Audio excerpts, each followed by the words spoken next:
No, they think that I just come in there and look for knockoffs, and that's not the case. I'm actually a sharp, smart fighter. So, I'm here. Who wanted to fight me? I really don't care who's in front of me.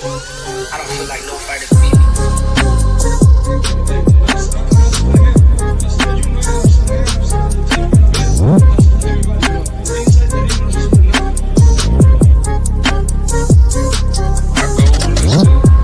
Demolish everybody, to be honest. Everybody that's in my way.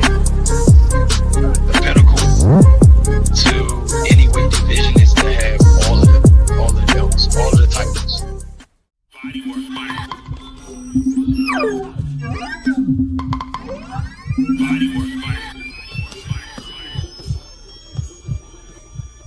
Welcome to Bodywork. Welcome back. It's Michael Rogers. Welcome to Bodywork Boxing. It feels so good to be back. I know it's uncharacteristic for me to be, out here. Every now and again, I do one of these. On a Saturday, man. I just had some things on my mind, and I just wanted to chop it up with y'all, man. I wanted to come out here and just voice my opinion, man. I put the link in the chat. If you're anybody, want to come up here and chop it up, if you got some thought-provoking things, if you are a boxing intellectual, be my guest. But I wanted to talk to y'all for a little while, man, and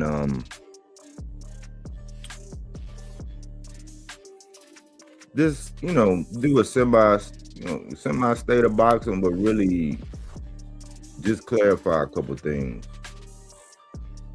It's boxing is in a fickle spot, man. It's a lot of like weird energy, and I'm always surprised with the fans' outlook and all that. I always say the parts of boxing. Why? Because I consume content. I got my people that I rock with as far as my favorite content creators. Just like you got your favorite boxers, just like you got your favorite football players or your basketball player or whatever. You know what I'm saying? We got favorites. We got people we rock with. We know who tend to stay out there and act like they ops and all that. But like when we get down to some real boxing talk, right? When we get down to the nitty gritty, man, and we get down to what we all should be, whether you hardcore or casual, you should really have a vested interest in the health of the sport. Not just whether or not your guy is on top and shining, because for me, a lot of my boxers are out of the mix right now, but that didn't stop me from doing content. Tank being inactive, Jamel, nobody won't go, nobody won't come near him with a 10-foot pole. We got Earl coming back. We're kind of excited about that. I hope Earl is at least 70%. He looking tremendous. He's the machine in my box to watch. The reason why is them car accidents and everything he been through, he gonna still keep coming, man. And he got that spirit that I think should be embodied by a lot of the boxers, but it's not. We are picking and choosing. We doing a lot of picking and choosing, man. Fans have become bodyguards. People got their favorites. Have your favorites. Come up with, rebuttals for your favorites. Come up with key points for your favorites. You know what I'm saying? Learn how to defend your favorites, right?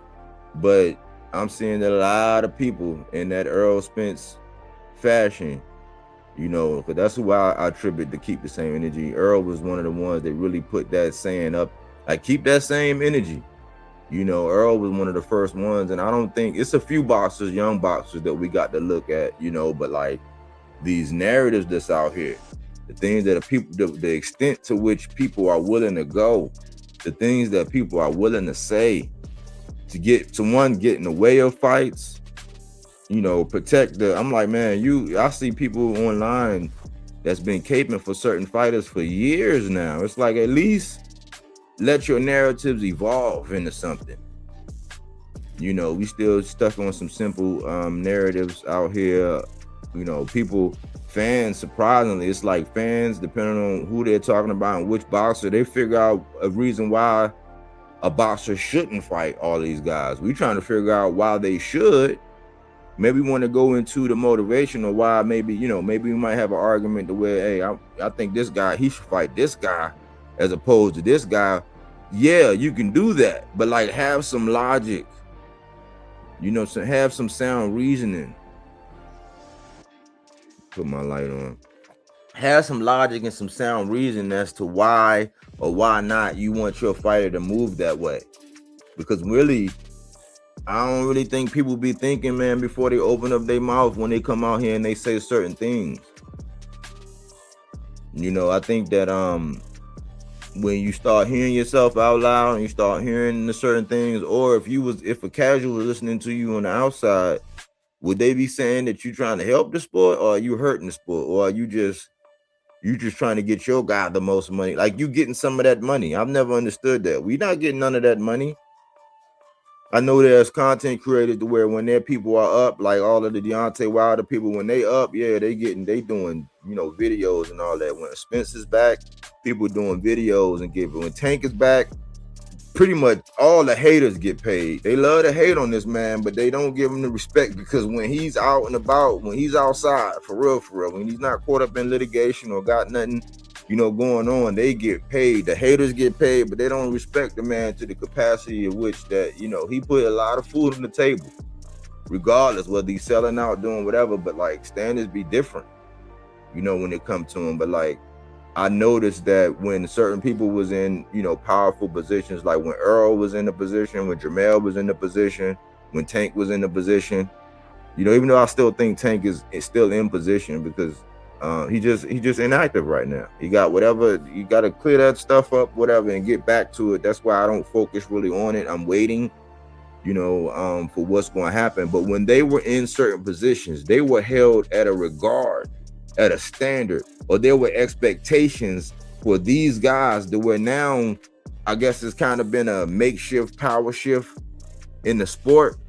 And these guys are not being held to the same accountability. Like, people are not keeping the same energy when it comes down to them. It's like the online presence is superseding what people can do in the box office, which is the business of boxing. And people tell you don't know shit about boxing, or you don't know the boxing business and all that. But it's like, okay, well, if you knew the boxing business, you would be campaigning for your mans to get like 5 times the pay. Look, they get hit in the head for a living. We want them to get as much as they can, but that can't be an excuse. Or you can't let them off the hook. Just say, hey, listen, man, I get it. He get more money than whatever. You know what I'm saying? So I'm just happy for him, and just leave it at that. But you can't be out here making the statements and claiming that they in the mess hall with their chests out and they don't want to fight nobody. If you look at some of these guys, the people that they're actually putting up there to the forefront, not this love of all things foreign, right? Not just the love of all things foreign, because over here in America, we got this awkward love for all things foreign, where we put a premium on something because it's foreign. You see it in fashion, you see it in cars, you see it in anything that's foreign. We put a higher premium on it. And that's what we're doing. Like, people were catering to Turkey. Now they're catering to, Zuffa. Like, Zuffa is kind of foreign to what we know. Yeah, it's established over here, and it's got its thing, but you can't even let it go through the process. People are just on their knees. Tonsil jewelry already put in. Throat coat already sprayed. Reach around extenders on deck. Knee pads extra tight. Extra cushion. With the Kevlar caps on them. And I'm like, why do y'all do that? Because you hate, not it's a lot of people. I noticed that a lot of people, especially online, it's a lot of self-hate that's perpetuated out here. But it's not just a self-hate. It's just like people shit on Ford.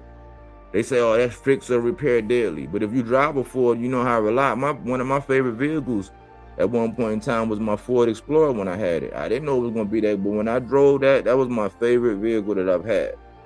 Excellent turning radius, but like we've developed, a lot of us have developed, it's almost like a hate for things that are organic to America.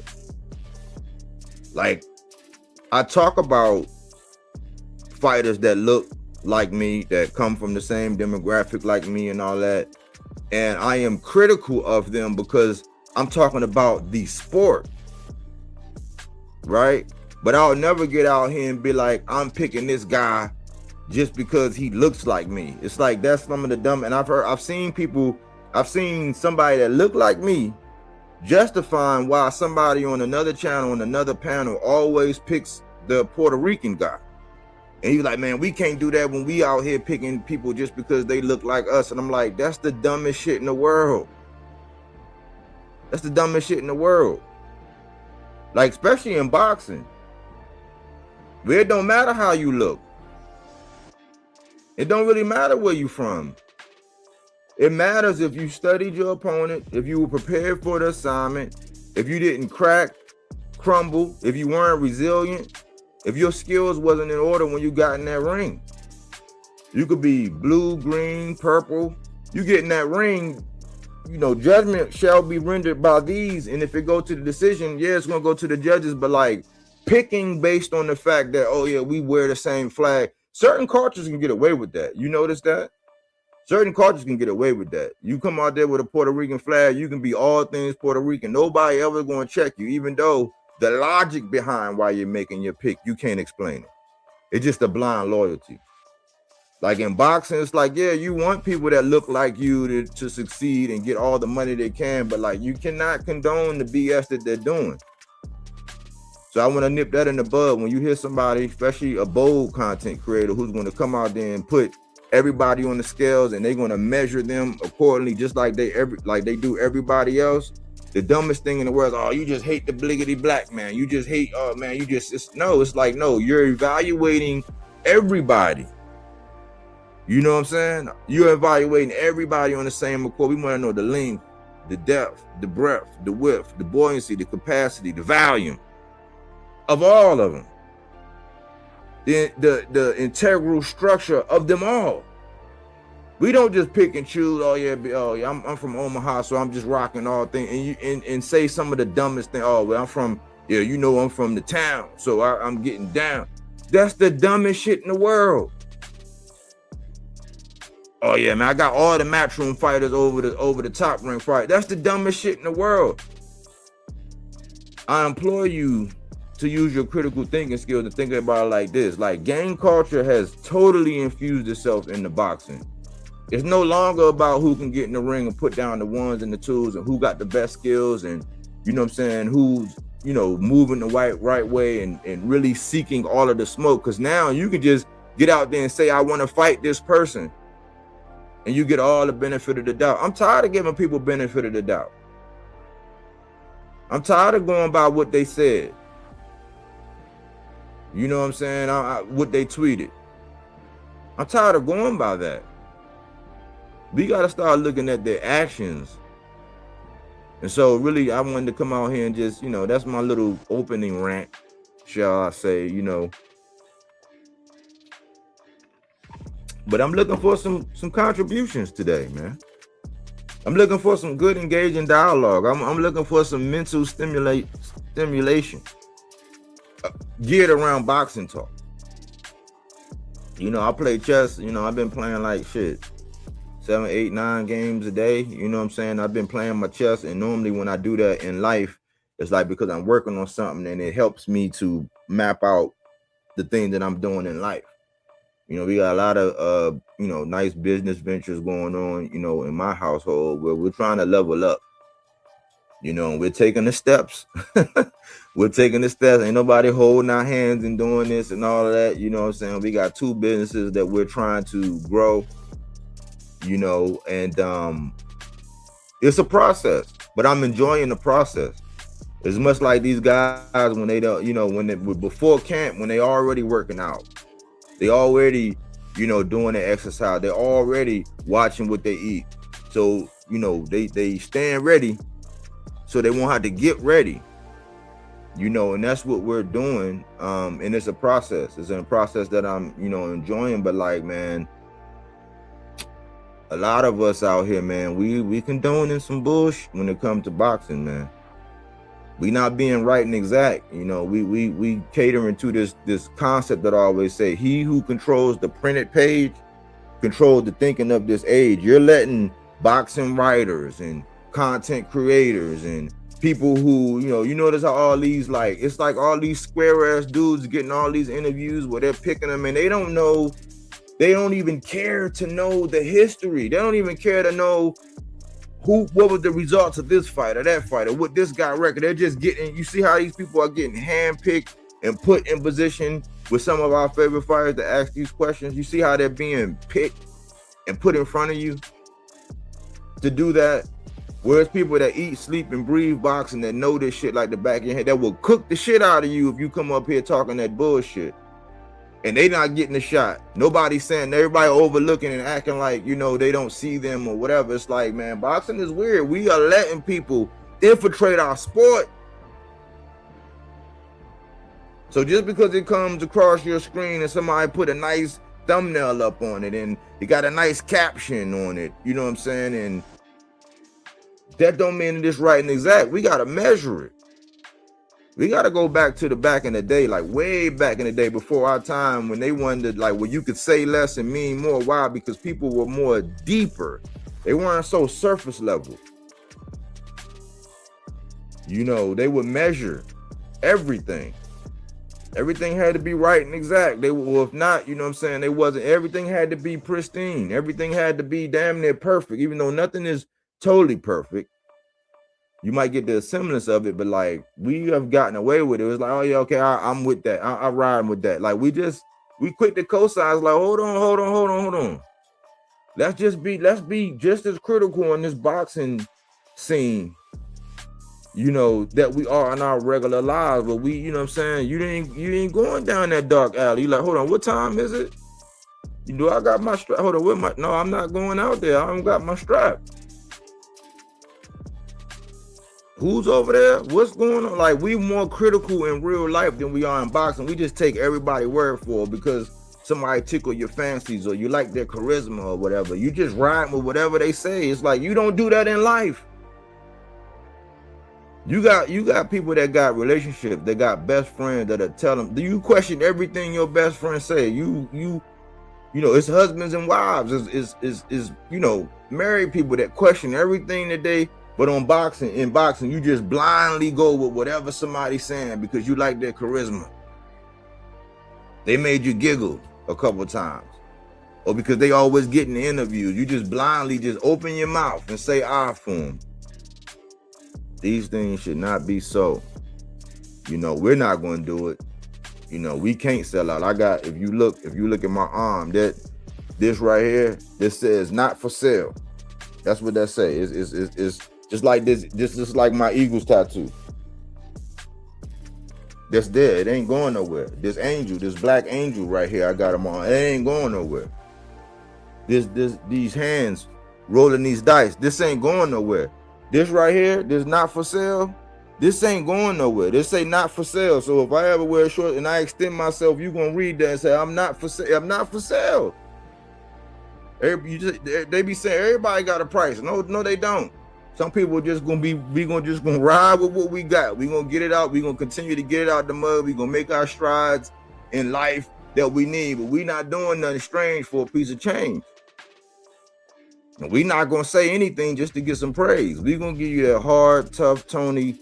You know what I'm saying? That talk, that real spill, that real deal Holyfield. That's what we gonna do. We're not going to compromise, man. It's not a bag big enough.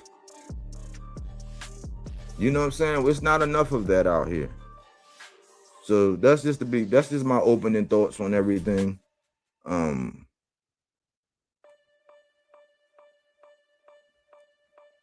Cookie Monster, mic check, sounding crystal clear. That's what I like to hear. Sup, fam? Okay, Melazar, salute Melazar.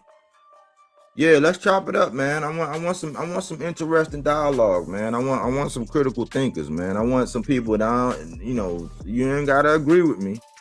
But yeah, have your logic and your reasoning intact, and let's have a real conversation.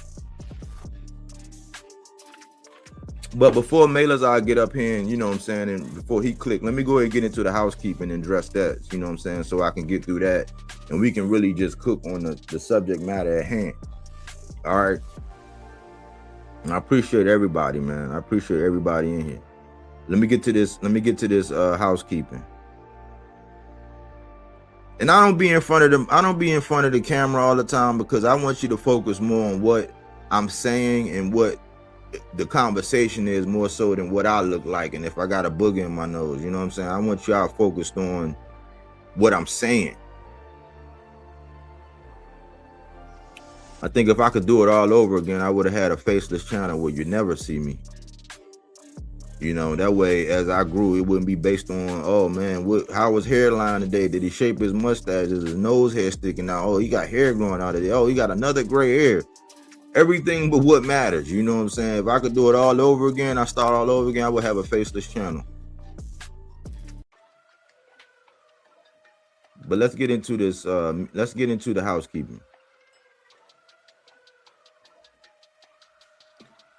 Number one, anybody not going to Zuffa is ducking. And I've heard a couple people I heard AC, you know, talk about this earlier this week. I heard Crush talk about it, and in their words, they were basically saying, I think AC's point was like, man, imagine Michael Jordan going to the D League, deciding that, hey, I don't want to deal with the press, the news, and then going to like the D League. Crush was saying the same thing, man, saying that like people who have rose and got these the status in boxing are just all of a sudden now jumping out the window to go over there. And all people can say is because of the money. But think about this common denominator. Do you notice that anybody that's not willing to twerk for the Turk, and that was a guy named Tip Bayless who be on the Boxing Voice. That's his saying. That's not mine. See, I give credit. You know what I'm saying? I just thought it was funny the first time I heard him say it. But like, yeah, if you're not willing to, you know, kiss the nipple ring of Turkey al-Sheikh, if you're not willing to get over, you know what I'm saying, and bend over for Zuffa, then you're ducking. It's like, no, like there was already fights. There was already a curriculum, agenda for fights to be had if people just stayed where they were at. And the only thing they can say is, oh man, Eddie came out and said, don't take my, Eddie said, man, these guys are willing to pay 5 times the market value for what,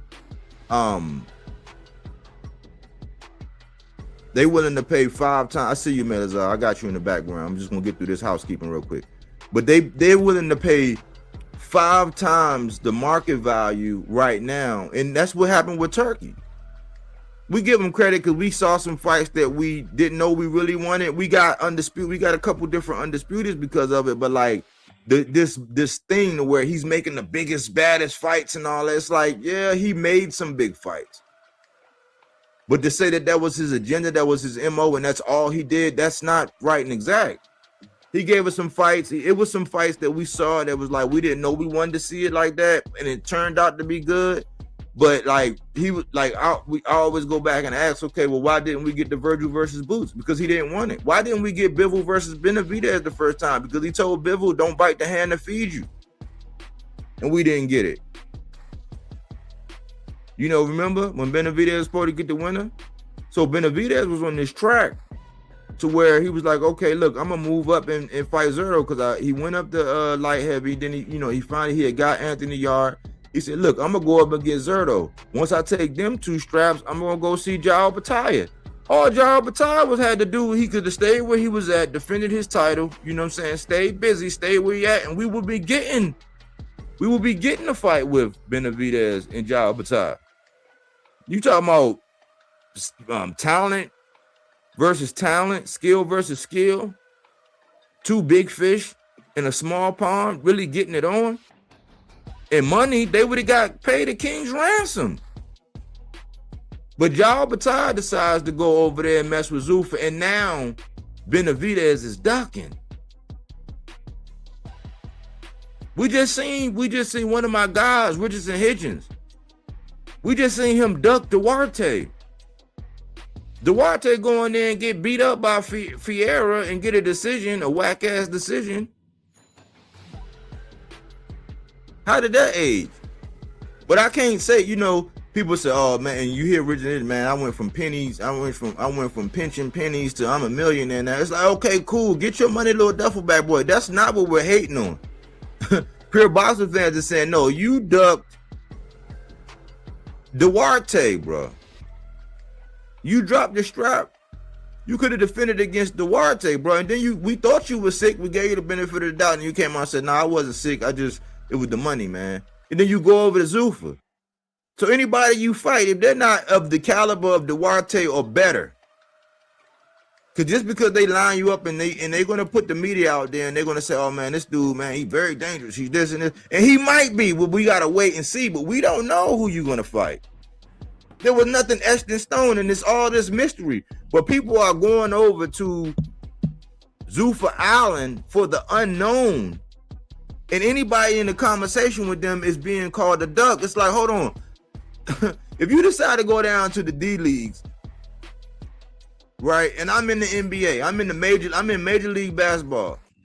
Like if I'm in the NFL and you decide to go over to the Canadian League, the CFL or wherever you know what I'm saying. If you decide to go play overseas, am I ducking you when you decide to go? You getting out of the big pond. You getting out of the known quantity to go somewhere for the unknown, and I'm ducking. We're ducking. No, yeah. You know what I'm saying? You feel me, Melazar? Yeah, I got you, but it's different. But okay, because Benavidez is not ducking no Opetaya, because Opetaya, he took his decision. They sold him a business that was gonna be surround him, and he went for it. That was his decision. I'm not Benavidez and Opetaya. Those are two different things, and they're in two different leagues. Opetaya took his decision, and he want to be super champion. Benavidez took the decision to stay in the regular boxing environment, right? You see what now Mauricio want to do with him to defend a title to another guy that we don't even know about it, but whatever. I get there later. Like Zuffa, if you get like Hitchens, what Hitchens did, yes, that was a freaking dog. That was ducking. I was calling that out from long time ago, but whatever. But I give you credit too. Yes, you were. Zuffa. I think Zuffa want to build a new league. I've been talking about this because we know WBC, WBA are very dirty. WBO always walking the line, jump in this side, then jump in the other side, but try IBF, whatever. But what Zuffa is trying to build, I was not gonna hate on them because that's a company. I own some shares, so fuck it. Yes, and I want to see them making more money and selling bigger venues because I will get more revenues, right? But Zuffa is trying to make a league that be at the same level of NBA, Major League Baseball, all that stuff, because right now boxing is a wild west, and of course they want to keep it like that. Like look what Eddie Hearn do. He let the fights go for a bid, then he pay. Nobody's competing him to do the bid, so he pay like pennies for the dollar for these fights. Sometimes 1.5 million, sometimes 700,000 pennies for the dollars, right? In a bid that nobody competed it. Then he paid the boxers the 70-30 shit for what? For a $700,000 bid, and now you have to divide that in a 70-30 shit. He's very sleek in the way he do shit. Now Zuffa is offering these guys profit, money, like because all these boxers they fight for money. We think as fans they fight for glory. We give them the glory because we are the fans. We cheer them. We look up to them. All this stuff, right? We trash them. We hate them. All the shit that go to be a fan. But they actually go to fight for money. It's like me. I'm a gardener. I love to do gardening. but I will not gonna do all this labor for free. I do it in my Exactly. house, in my place, and anyway, I take rent out of my landlord. Like I do all the shit. I have the house nice and clean, but I take rent out of my landlord. You feel me? I Mhm. I still live in here, but shit, not for free, motherfucker. For American, yeah. Yeah. So Sufa is offering a bunch of these boxers that they don't have a steady payroll. They don't have steady fights coming in. They don't have a lot of stuff, like they want to fight every like at least 3 times a year. They want to know like you got work. You feel me? Because De Los Santos was like almost 2 years without a fight, and he was Right. training and shit, and that happened to a lot of boxers. Hmm. So I'm not saying that the people that go to Sufa are docking the current boxers, but I will not gonna say to the current boxers that are in these alphabet titles and stuff, whatever. Like, oh, you're docking the guy that is in Sufa. How? You are over there in Sufa in your league doing your shit. I'm over here in my league doing my shit. You know? But these step it up too, the promoters, to give us better fights. Like since Sufa show up, Turkey was throwing his money like, oh shit, we pump money out of the soil, so fuck it. They can spend it like that, but that's the Saudi Arabia money. That's the people of Saudi Arabia's money that he's blowing out like that. So anyway, it was gonna come to a stop because they were not gonna keep losing money like that, and people will be happy. So remember, Saudi Arabia is like a big corporation, and is the prince, but all these sheikhs are like the how you call the board of director. Right. So when you're spending money like that and you're wasting money and now you're wasting the GPD of the country shit. Now people are like, hey, bro. And now we are in a war. These are attacking us. So that money supply is gonna stop. But TKO, remember, Sufa is under TKO Group, a public trade company. Anybody Hmm. can own a piece if you want to put the money down, right? So Right. I'm not against it. I just want to see where it's going. Like I really want Lomachenko to sign to Sufa. I want let me see another one. Even Subriel Matias sign over there. Fuck it. Like it's a bunch of fighters that I want to see them signing to Sufa that maybe they are not top level star, but they still elite boxers with some name and recognition. So I go over there, right? And Right. until Look. you start building up your shit. Yeah. That's for sure. Is it safe to say? Is it safe to say that there is a market for certain fighters to go to Zuffa, but not the marquee guys, right? Yeah, Like if definitely. LeBron, like you can't be out here acting like you LeBron, and then we hear you going to Zuffa. Like that makes no sense. Because Like, Sufa is not in but that level yet. yeah, but guys like what you Sugar Shane. I didn't like what he said about his father, but Sugar Shane Mosley going over there, Boy Chuck going over there, like guys like Yeah, that. Maybe even like a Conwell who because boxing is their profession, they can get a check on a regular, and then they can build up almost like what Pro Box did. Like Pro Box yeah. is the Mira, litmus test. Roacy Ramirez will be another good shit for Sufa. He will have fights that he's not fighting for a minute, and he's a name that Cuban will go for it. He's a gold medalist. He's not in the prime of his career, but he still have gas in the tank. Right. ¿Me entiende? But these, like let's say these prime names, I don't want to see Ochaki. I don't want to see Sander. I don't want to see Benavides. I don't want to see these marquees top level athletes right now in Sufa because Sufa is not in that level. But I Right. can see somebody that already passed their prime, but they're still good. Moving and then young athlete that Sufa have, they can put it to see if they can get in that level. I don't know.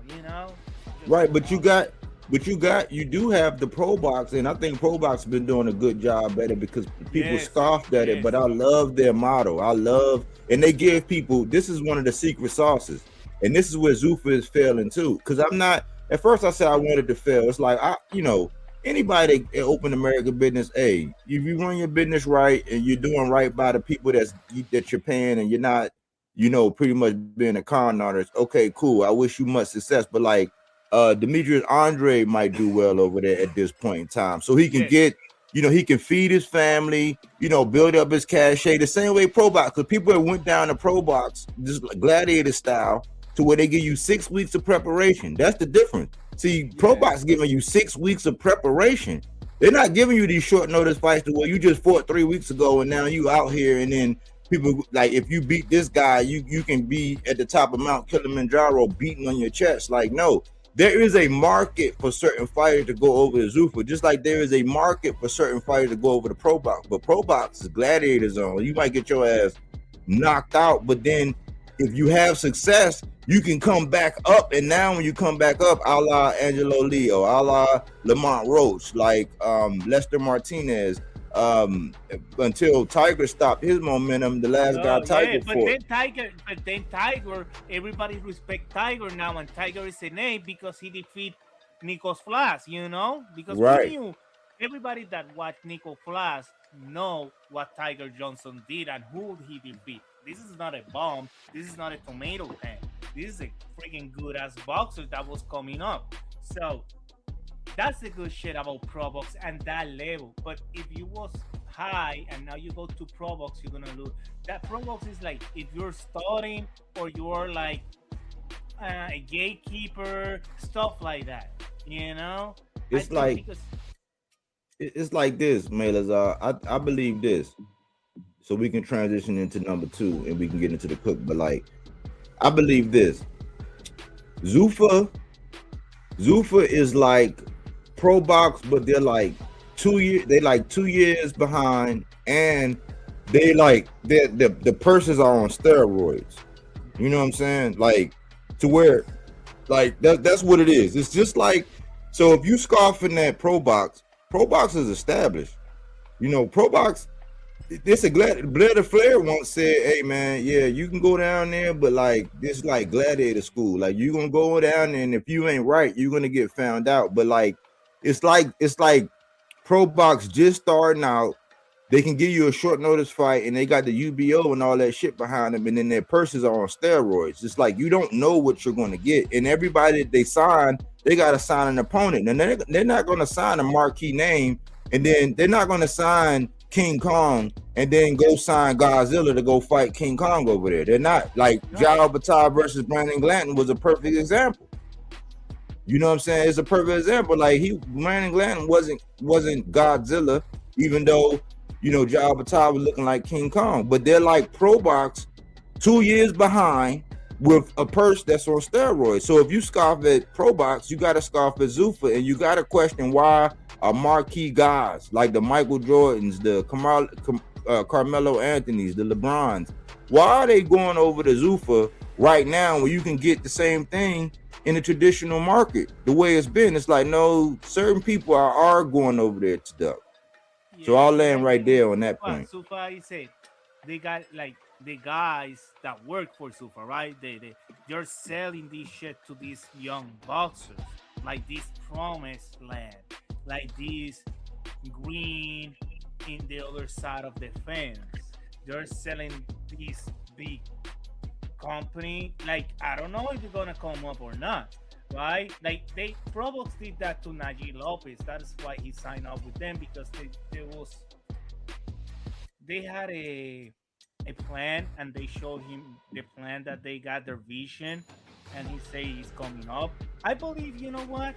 If TKO Group and Zuffa buy Pro Box to add it up to Zuffa to be like kind of the farm system, that shit will work out too, because they got the capital to buy fucking Pro Box, whatever they got over there, the company, and just merge it and keep up with the flow. You don't need to change the commentators or stuff like that. You know, you just merge it and just be feeding Sufa with the Provox guys and stuff like that. You know, that can happen too. Let me ask you something, Elazar.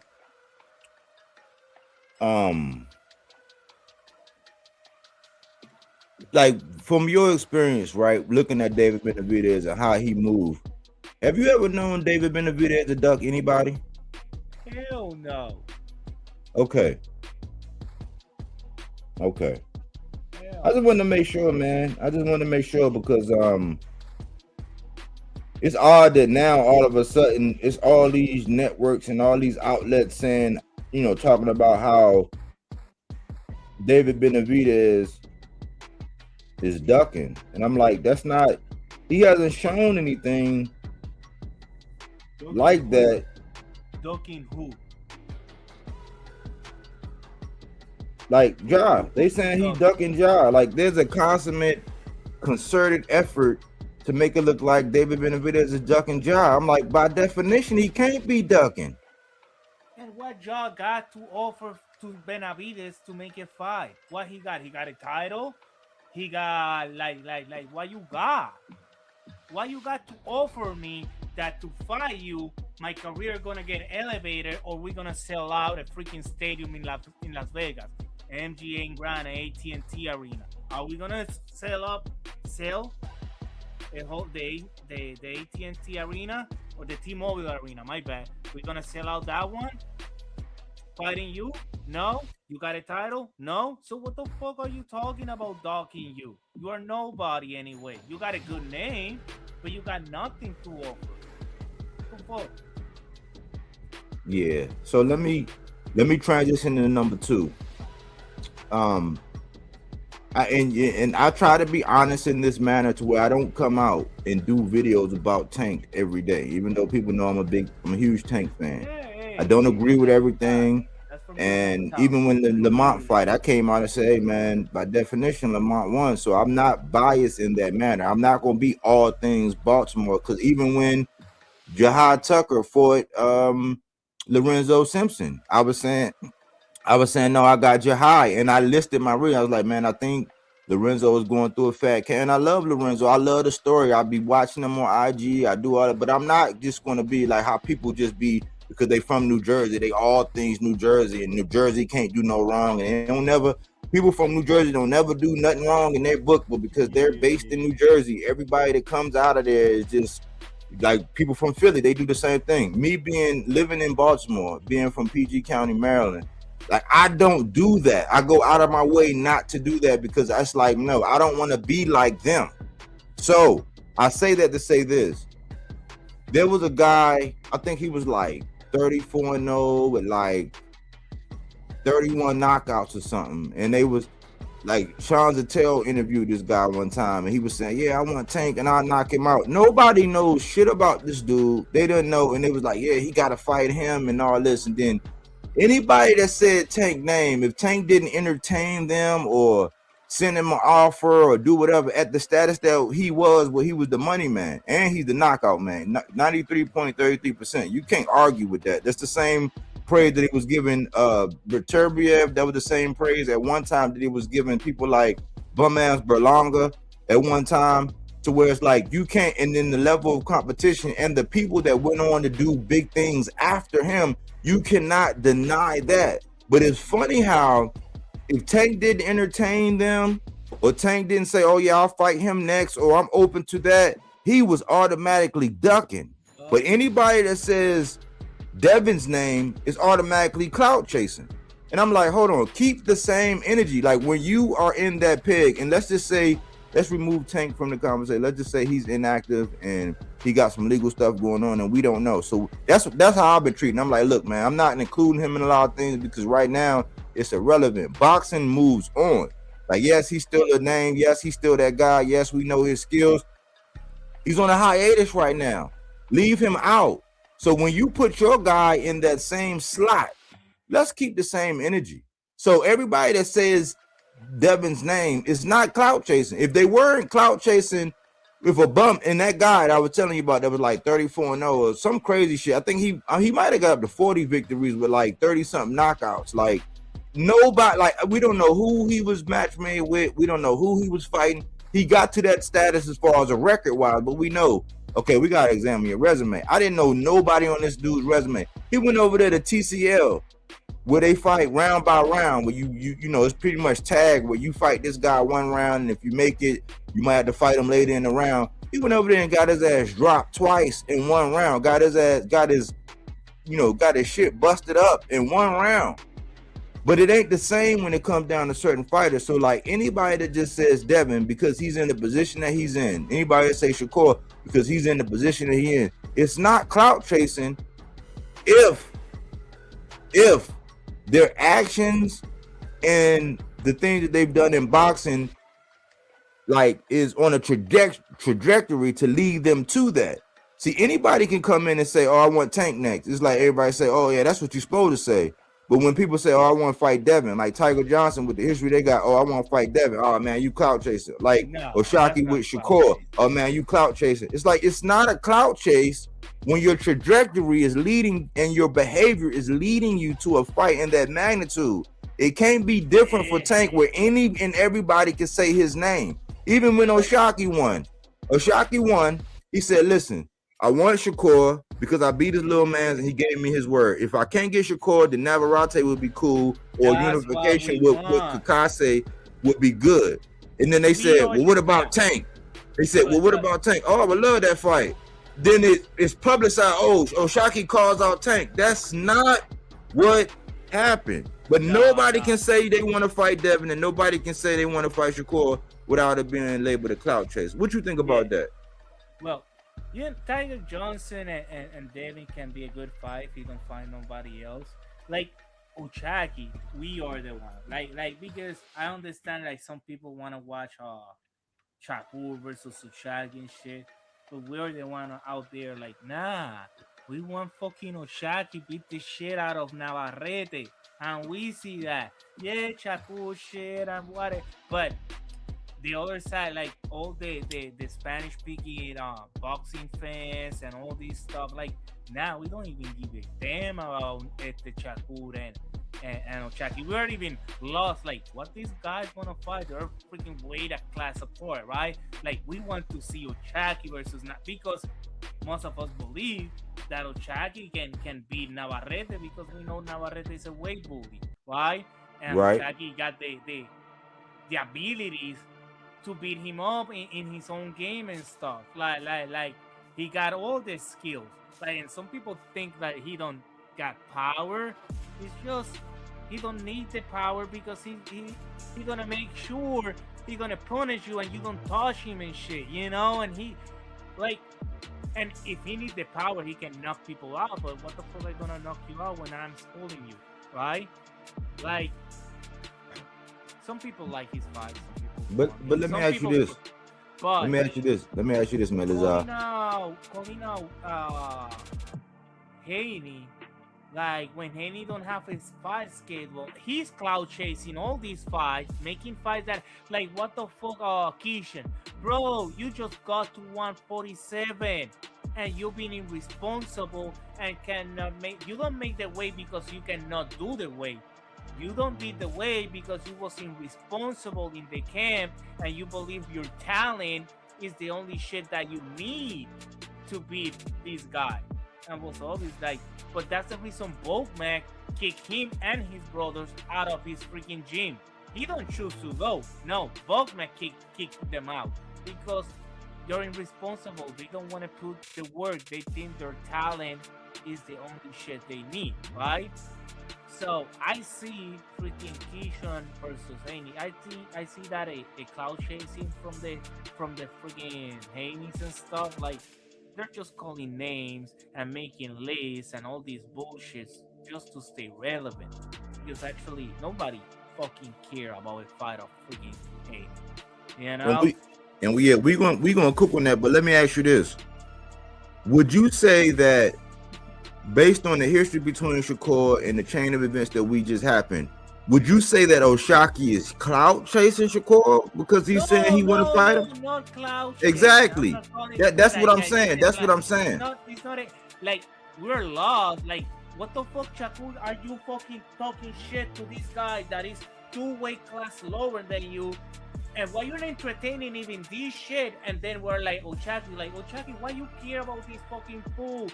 Go for Navarrete, be the best 130-pound in the world, make a name for yourself. Like, we're lost in the way. Like, what the fuck this shit? These two are arguing and making shit when they're like, and more Shakur, because Shakur is like, bro, you got other fish to fry. Why you're entertaining a 130-pounder? Like, why? Like what? And Ochak is responding to his shit, and I know he wanna fight one, but you got other bigger fish too. Ochaki, you got the 130 to lock them down, to be the undisputed. Then you can conquer. You can do your. You don't need to be Shakur to make a name and make money, because already people are watching you. You are entertaining the freaking American everybody, and people believe you can beat Navarrete. And I think in beating Navarrete will be bigger for Ochaki's career than a fucking fight with Shakur in 140 pounds, because he's not coming down to 135. Nobody think he's gonna do a cash weight or no shit. Ochaki has to move up to 140. And that's another different ball game, because we're fighting in another weight class, and it's everything changed. So, Ochagi, if you listen to this, focus in Navarrete or the other guy that got other title, unified it, then try to, be your own man, because we believe in you. It's not like, oh shit, no, he's trash, or no, cabrón. We believe in Ochaki. And we want Ochaki to be the best 130-pound, and we want Shakur to do your shit and stop entertaining fights that will not gonna happen. Because that's the fucking shit that pissed me off. It's riling up all these people, all these boxing fans and stuff, but this shit will not gonna happen. It's just riling up people in the media and shit. So, oh, he's talking. No, he's not talking. He's like, for a fight that I'm telling you is not gonna happen. That's the part that pissed me off. So I'm gonna do a cook. Just for you, I'm gonna do a cook based on Navarrete and the history and how he's ducking, because Oshaki, he said, yeah, man, I want the Navarrete, but he's saying, man, this man been avoiding me for 2 years. So, and Lamont is locked up. They got history when they was in the same division, but like I'm gonna do a cook based on Navarrete ducking. So I think that's what we need to go ahead and change gears and shift our focus to, because Shakur, he's his eyes on something else. You know what I'm saying? So that's cool. Let me get to the last one though, so we can go ahead and get into what you said, because you touched on this Devin and Shakur thing. But let me just do this last one. If the money right, like how Biggie got a lyric, he said, man, if the head right, Biggie there every night. That's a given. That's like if you single, right? You meet somebody, you single, you ain't got no obligations, she's single. You find her attractive, she find you attractive. Y'all have time available, y'all adults, y'all got a space, you know what I'm saying? Everybody's consenting to everything, y'all feeling each other. It's a given that it's going down. So I'm tired of people saying if the money's right. Like, that is a given to the equation. Like Madazar made an example about how he's in gardening or whatever. And he was like, yeah, I love what I do, but in the essence, I'm doing it for the money. I'm not going to be doing this for free. Like, otherwise, I'll find something else to where I can actually, support myself and pay all my bills and feed my family off of, if, even though I love what I do, I'm doing it for the money. Like, I'm tired of hearing boxers, right, and fans getting away to fight saying, oh man, the money. It's like, it's a given. If the money is right, so you don't need to say that, because when I hear that, all I hear is quack, quack, quack, because we don't need to hear it. There's been fights that's been made, and then they posted and say, oh shit, this shit really going down. Oh, he's really fighting this guy. Like when Brian Norman and Devin, we heard about it, but when Brian Norman and Devin was announced, I said, oh shit, Devin really gonna fight this dude? And I was, wrong or not, the outcome in hindsight, I was wrong as fuck. I ate my crow and all that. But like, listen, Let's stop letting these guys off the hook when they say the money ain't right. Right? Because they're different. When they say there are different levels, right? You cannot skip the levels that Floyd is probably the best example. You got Pretty Boy, and you got Money Made. Well, And took him a Pretty minute to Boy, become money Mayweather. Took him a minute and a lot of freaking hard work. Wasn't just right. oh. Right. He had to fight. We don't know what he got paid. We can go probably Google it and try to find out. We don't know what he got paid for Emmanuel Augustus. We don't know what he got paid unless you go back and you Google it and you look up, you know what I'm saying, what was going on with Floyd prior to the Oscar De La Hoya. That was the changing of the guard. When he stepped up and said, listen, I don't care. Whatever it was going to take. So a lot of people that was like, quote unquote, the money man with Tank, like some people just like, look, like with Frank was like, shit, I'm taking this fight. Like, I'm going. Ryan was like, man, I'm fuck Oscar and what he talk about. I gotta get off the pot. I gotta go see what's going on. And he was doing all right until Tank caught him. You know what I'm saying? He was doing good, but like, I'm tired of actually hearing boxers say if the money right. That is a given to the equation. Because if my job is like, I'm work for myself, so it's not. It's a job in classification, right? It's you know, it's a job, but like I work for myself. So if the money ain't right, I would not sign a contract with these people and show up and do my obligation for what it was if the money wasn't right. Like that is a given. Stop saying that, boxers, because you sound like a duck. Because when you start talking about that, when you start saying shit like that, then all I hear is quack, quack, quack. Because we know you have one of the most dangerous professions other than driving, I believe. You have one of the most dangerous professions because you directly get hit in the head, and all it takes is one accident, and you're done. You're gonna be paralyzed. You're gonna die. You know, things like that. But like, whenever I hear somebody say, "Oh yeah, man, yeah, man, if the money right," but with other fighters, they're like, "Oh, I'll take that right now." Yeah, because I know. When I hear you say that I'll take this fight and that fight and nothing's come up about the money, and then when another name is introduced and you say, oh man, if the money is right, then I'll do it. That is duck talk.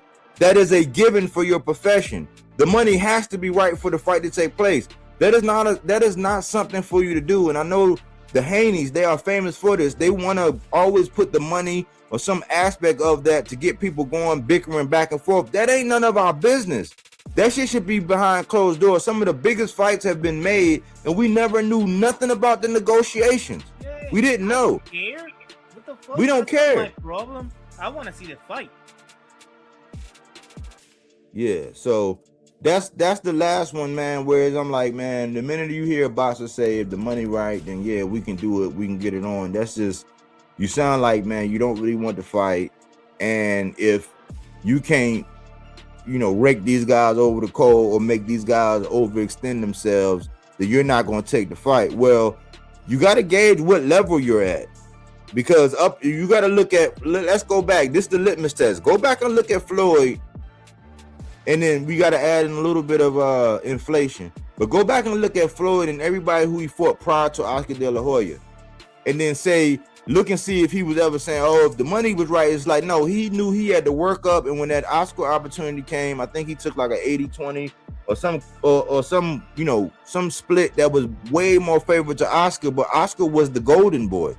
Oscar was, the Olympian, you know what I'm saying? He was the guy that was the man, so he had to do what he needed to do to supersede that guy. But we know you get hit in your head, so yeah, you can't let nobody rake you over the coals. But look at what Devin did. Devin wasn't saying if the money was right. He took peanuts to go across seas to fight Kambosos twice. We never heard shit about the money. So when you hear Devin talking about the money and how Rolly, oh yeah, the money was right, that's the first thing they say. Never heard that. Only to come around and end the negotiation saying, oh, the money wasn't right. Well, how was it right in the beginning, but it wasn't right in the end? And that's the first thing you said. That is duck talk. Stop it. And that's the last one, Melazar. That was the last one, man. As far as the housekeeping, so we can get into the full cook now. Let me see.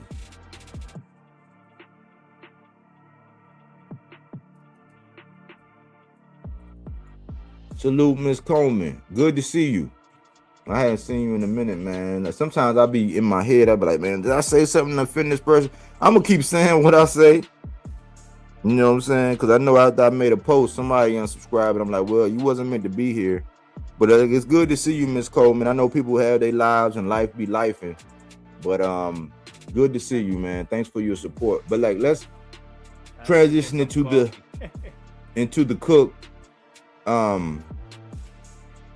Let's transition into this. I want to talk about this. Let me see. I want to talk about this because I'm seeing a pattern. So right now, I'm the question of the day is, I'm saying not again, because it's odd when I said this. And I don't know, this might have been a month or two ago when I put this up and I was saying these are the Linguini brothers. These guys get to say all these names and they get the benefit of the doubt for the month, the 2 months, the 3 months, while they're saying all these names in between a fight being announced, and they get the benefit of the doubt the whole time. I say, man, I've seen this from these guys to where they arbitrarily pull out names, say these names, and they never fight these guys.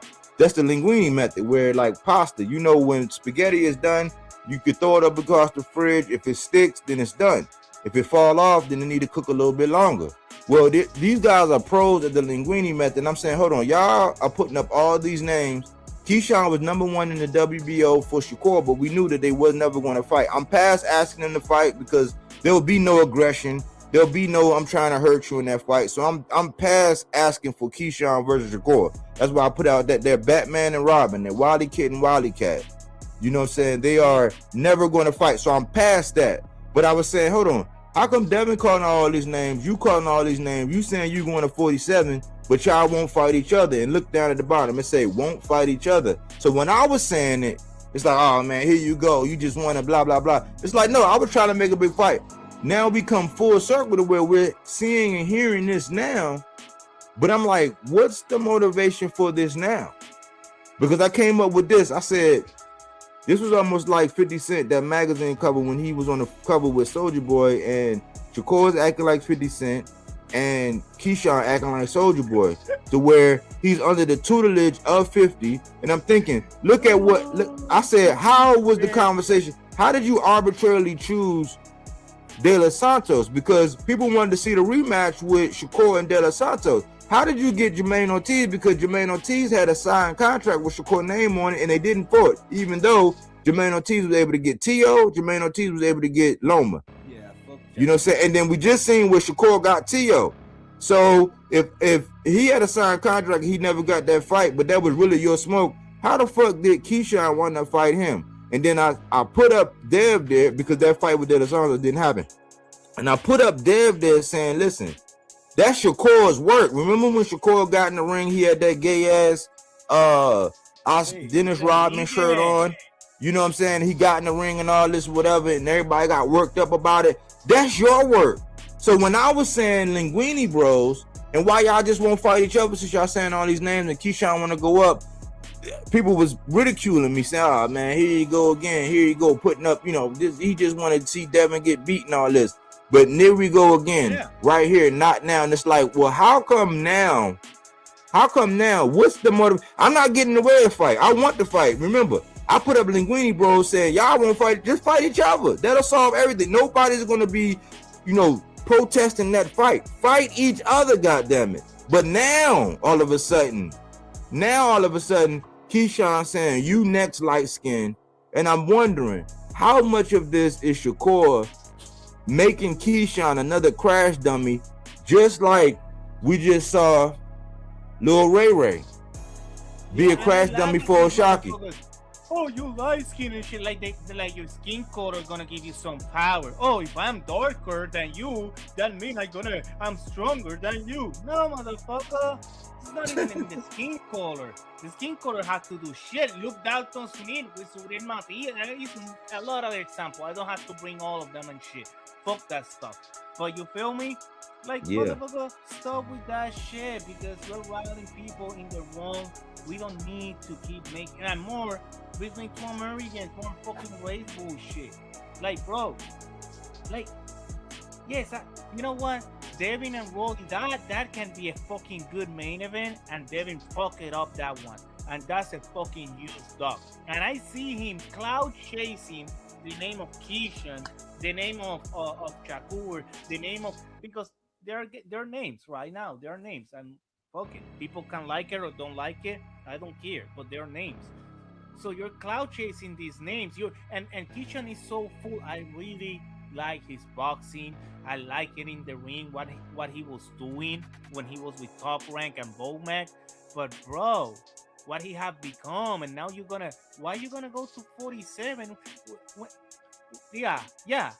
When in 40 you got so many shit to do. Go and get that WBC title. Go on and do, what the fuck? Okay, it's a lot of weight you can fight in 140 and don't fight Shakur for a long time and then move up in weight.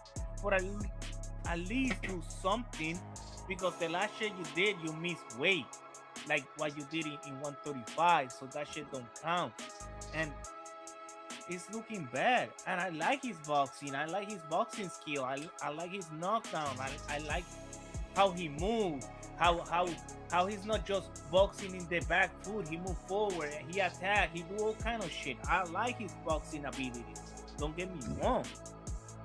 But you're irresponsible. You and this bullshit. Oh, we're brothers and we don't fight, motherfucker. You claiming you're a fucking Rican.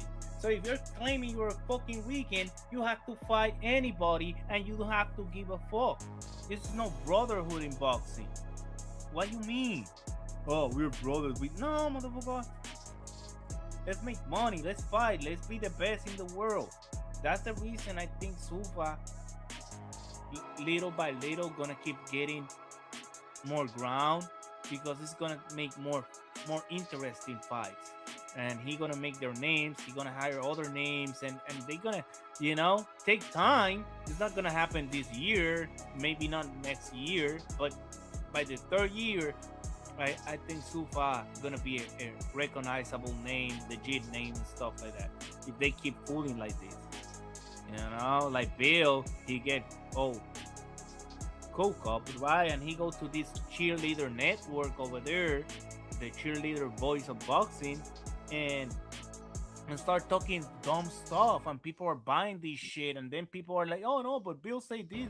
Bill is a nobody. He's a freaking cokehead that he just trying to cloud chase everybody, and bro, I'm tired. You know what we have been talking? Russell versus People Cruz. Bro, that fight is coming up. I think they signed and stuff like that. And maybe Russell will be fighting People Cruz. That's the shit we have to be talking. Not about these fucking fools and their cloud chasing shit. But that's what the word on the curb is? Yeah. Russell versus Cruz.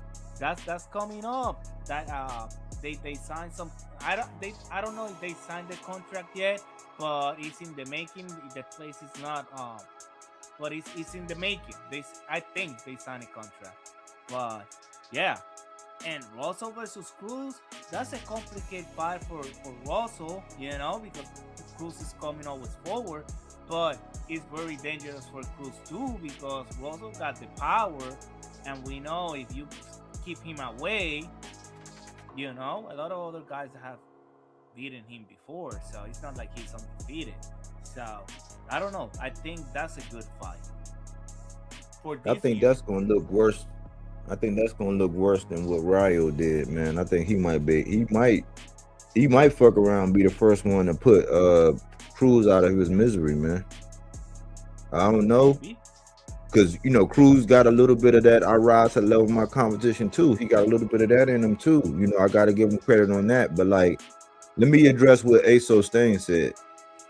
He said, I'm gonna keep saying this. Shakur will never fight a threat unless he has at least 5 advantages. And that's what I've been saying. He want to pull Oshaki up to 40, but he'll go down to 35 to fight Mortaia. He know Mortaia busting at the seams. And also, this is what I ain't no conspiracy theorist, but you be connecting dots too, Aso Stain. You know what I'm saying? You seem like an intelligent brother. But Keyshawn will always take Shakur's harder fights. Why y'all think he with Jay Prince? And that's what I'm saying. When you look at Jay Prince, right, and the guys that he has Abdullah, Shakur, and Keyshawn. And then look at how all they're moving. Abdullah is the only one doing things the way, Yes. to help Yes. boxing. Yes. Abdullah. Oh my God, Abdullah Mason, Papi. Yes. Yes. He got a problem very close. El Veneno Chavez, the Argentinian. That guy got power and stuff. The guy has never crossed, I think, the 4-5 round because the guys get knocked out before that. But he's a problem.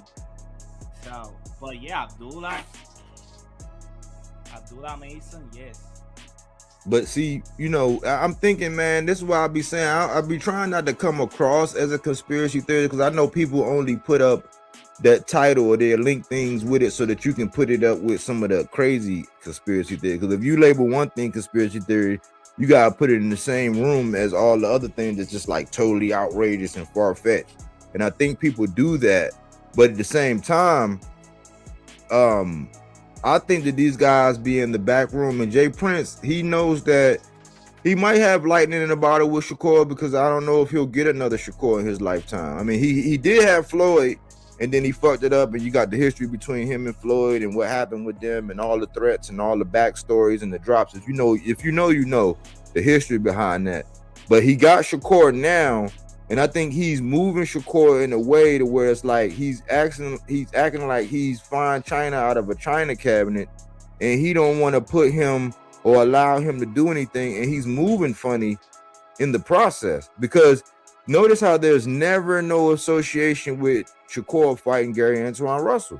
And I'm gonna keep saying this. And they took what Gary Antoine Russell way out of context. Gary Antoine Russell came out and said, I know this guy ain't gonna want to fight me, so I'll probably fight Shakur last, but I'll take Andy Dalton and what, because he's like, basically what he was saying was, if you do the math, if he got a belt, then he go take another belt, and he go take another belt, he'll do what Spence did with Bud, where I got 3 straps now, like, and if you in my weight division holding a strap, you got to fight me. So he said, I'll fight him last, because then he'll have the leverage. Right now, it's an A side to where Shakur will have to come out of his mouth and say, all right, I want Gary Antoine next. He's not going to do that. Why? Because he used to spar with Gary Antoine and the Russells. He ducked Mr. Gary Russell when he was down there in that division.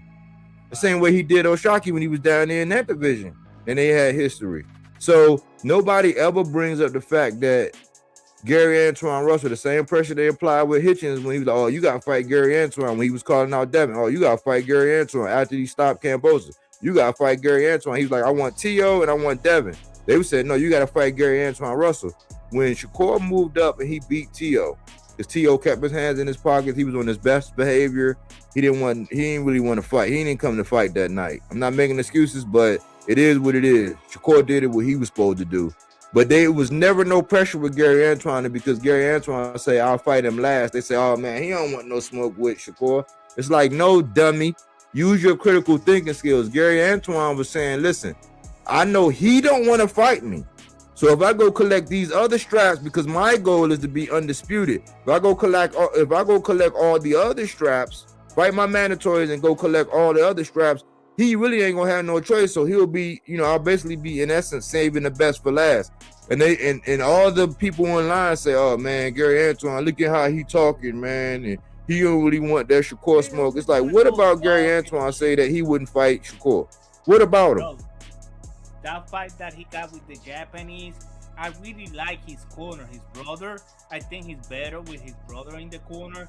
Bro, how he told him to adjust, what was going on, and because the Japanese started to get in his rhythm in the latest round, and he was hitting him really hard in the liver and shit, bro, and his brother was able to talk to him, taking out, adjust, and just overcome it, and for me that was really impressive, and I think he's a PBC guy. PBC's guys don't fight more than twice a year because that's how PBC run and whatever. But yeah, they're gonna call him, he's talking, who? He's fighting, he's making, look, he don't give a fuck. He fought Puello, lost, whatever. He went and captured another strap, and now he's doing his thing. He's not calling out worthless fight that's not gonna just, oh, let me call out these guys and these guys and these guys. For what reason if that fight is not gonna happen? They got more different style. Like Yeah, Shakur is for Jersey. He's used to this fucking bullshit. The media, they, gaslighting everybody. That's the word, gaslighting. They like to gaslight everybody just just to make views and just to make likes, and you know how this fucking shit work. And I can We're see just that ASOS stupid. thing. Anyone linked to Tank, I believe Jay Prince will snatch him up in hopes of having someone on his roster to fight Tank for the mega fight. I believe so. They do that.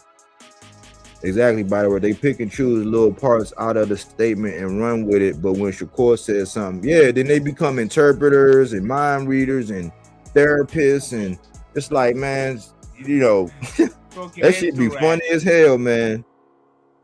bro. No, mira, we can't.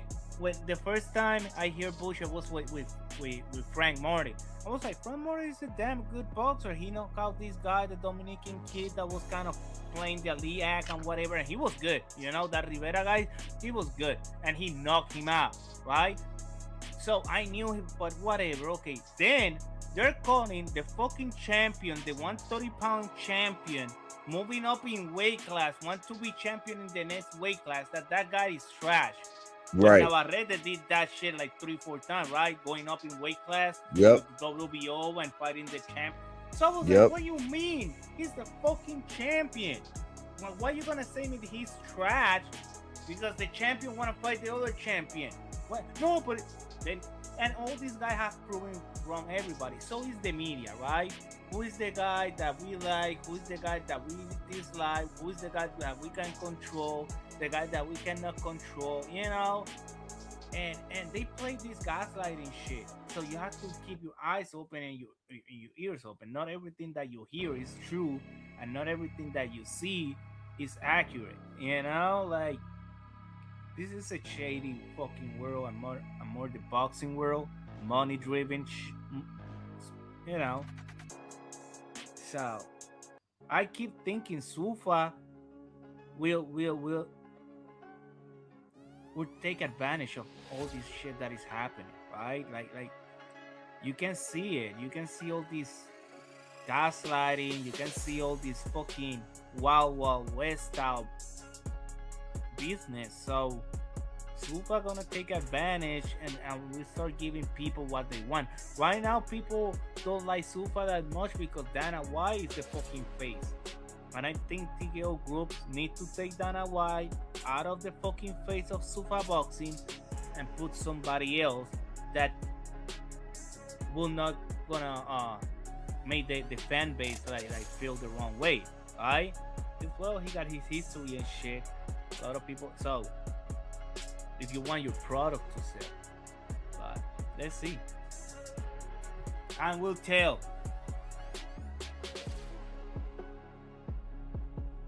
But Gary Antoine Russell, versus Pitbull Cruz. That can be a freaking good ass fight, toe to toe, a power versus, or can be a strategic fight, and dismantle Cruz little by little, or can be pull relentless pressure and run through Russell defense and shit, So I think it's really entertaining, and I like it because both guys are good, both guys are entertaining, and I don't know. This is the shit I want to see. I don't want to be listening to these dumb fucks testing each other and making stupid videos and stuff. No, motherfucker. I want to see you in the ring fighting. If you're not fighting in the ring, I give a fuck what you text. That's it. That's how I see it. Hey, let me ask you something though. I don't know what happened there. I don't know. I accidentally got kicked out the studio or something, but I got back in. But let me ask you something, because I know you like Keyshawn. I know my father-in-law, he's high on Keyshawn, and I'm like, I've noticed the skills, but I don't like the fact that he keep getting all these passes and like we hold everybody else accountable. But like, what do you think the genuine motivation behind Keyshawn and Devin is? How do you feel about it? Because look, when you look at 35 and how he got his belt, he got a strap. We can't discount it. He's an Olympian. We can't discount that. But like when you look at the level of competition and what he did, and when he fought people, right, and then you look at what he did at 140, he rematches Nair Albright here lastly. He didn't stop him like he said, and he actually stopped Jermaine Ortiz late. Now Jermaine Ortiz didn't fight up to his level of ability, even though I'm not discounting Keyshawn stopping him. It's like, that's on your record. You got stopped to the body. I'm all about body work. So I don't knock none of that.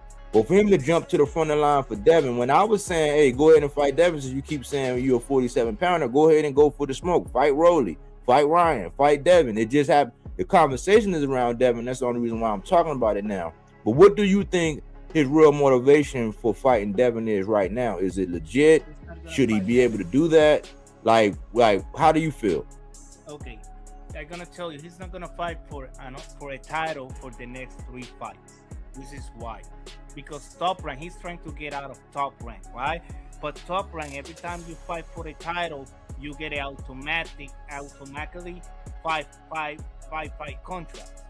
Great point. So he already fought for the title, got that contract. That's the reason I believe he dropped it, right?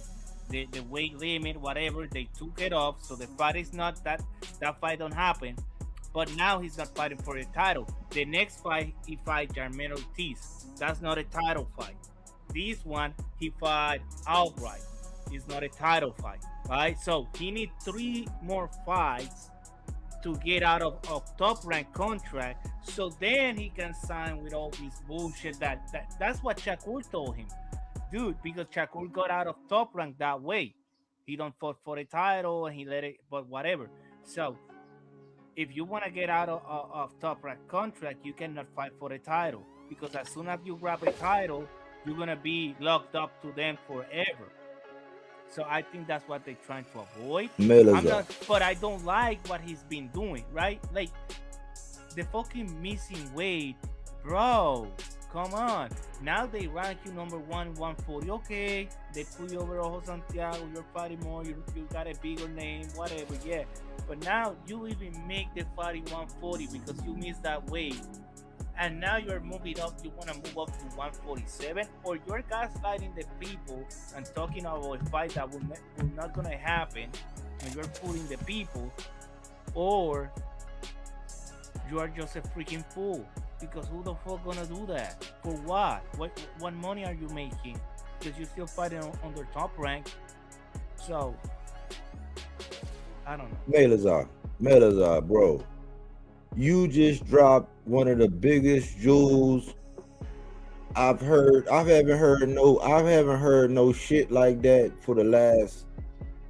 It had to be 3 weeks to a month before I heard somebody really like say what it is. Like, you know what? You are exactly right, bro. You are exactly right, bro. Like, man, because listen, I was one of the ones saying, man, and it's like I be coming up like conspiracy theorists, but I was saying, man, the fact that in his last, think about this, Melazar, just to your point, an hour before he was about to weigh in, they was buying time at the weigh-in or whatever, because they were saying, yeah, we got reports that Keyshawn, he's having a little trouble. Now, appointment is an appointment. You can't arbitrarily. I don't give a fuck if you a start like Tank. He be showing up late. That's a pet peeve of mine sometimes. But he kind of like, you know, it's you know, he do that kind of shit. But like at a weigh-in, not a press conference, but at a weigh-in, the time is the time. But Chris Mannix came out with like, yeah, we got word that, you know, he's down. You know, you got to lose his last. Like, you got to lose whatever, and speculations he might not make weight. They made all this hoopla, right? He came in and he didn't. I said, man, he did that shit on purpose, bro. He did that on purpose, bro. I was one of the only ones, and I was in that video, the video beforehand. I said, man, I said I was gonna make a joke about whether or not he made weight, but then I said, you know, I'm gonna give him the benefit of the doubt because he made weight against Jermaine Ortiz. Only for him to come in and not make weight originally, and have to go back and do that little whatever sauna, whatever. I don't even think he had to do that. This dude did that shit on purpose, bro. And it speaks to your point, Melazar. That is a thing with Top Rank, because that's what T.O. was going through. T.O. went through the same thing. So he was trying to stink up the joint and get out of it so he can be free. I peeped that the whole time. You are the first person I have heard verbalize that, and you are 10 times 10, 100% correct, bro. Thank you for that, man. He's doing it in the right way, but I think, you know, by the freaking shit that he been saying, other boxers, their contract, all this stuff, you know, that's where I get. But I'm not like, cabrón, at least make the weight. I'm not asking you to fight for a fucking title, but be professional. It's just like with Fulton. You see that bullshit about Fulton talking about Lamont's bodyguard had to pick him up and put him in the shower and all that. I'm like, that's the gayest shit I've ever heard, because you lost, bro. You had the same excuse for anyway, all these different things. You lost, bro. So if I was a professional boxer, I wouldn't give that nigga a shot. Like, Fulton, you done with me, because if I fight you, I almost feel like that with Devin. Like with Devin, and when Shakur finally lose, it's gonna be he cheated, he did this, even though they would snack and they doing all. It's always gonna be some bullshit. If they lose, it's gonna be some bullshit. Like, I hate it. Like, I'd be ready to fight people when I was younger. When I was younger and we be on a basketball court or we be playing football and you do that shit, when I finally win and you be saying, oh man, nah. Like, we used to fight over shit like that. Like, no, you lose like the old schools. When they lost, they got their asses whooped. They took it on the chin and they want their get back. Like, nothing else, man. I want my get back. You're gonna have to fight me again and then prove it. But like that cheating shit, that excuse shit, that shit that Fulton doing, I don't agree with that. You get paid millions of dollars. Imagine me making the excuse. Now, I got a decent contract and all that for what I do, but I ain't getting paid millions of dollars. I'm gonna be honest, I'm not. But like, imagine somebody making this, oh well, you know, the reason why he was late that day was because, you know, the night before, you know, he got to bed late, and nobody making excuses for me. Why are we making excuses for people that get paid millions of dollars, and then people are actually out, and he's smiling in the thumbnail. He's laughing in the thumbnail. He said, yeah, man, like the night before, don't nobody want to hear that shit. You got paid $1 million or more to take that fight. Part of the contract is you making weight. Be professional or get cooked like everybody else. You know, like, that's like when what was the fight? Freaking was two Mexicans. I think was, yeah, the guy that was supposed to Duarte and Tachiro Fierro, and Tachiro Fierro missed the weight. Then people are complaining that in a close fight they give it the fight to Duarte.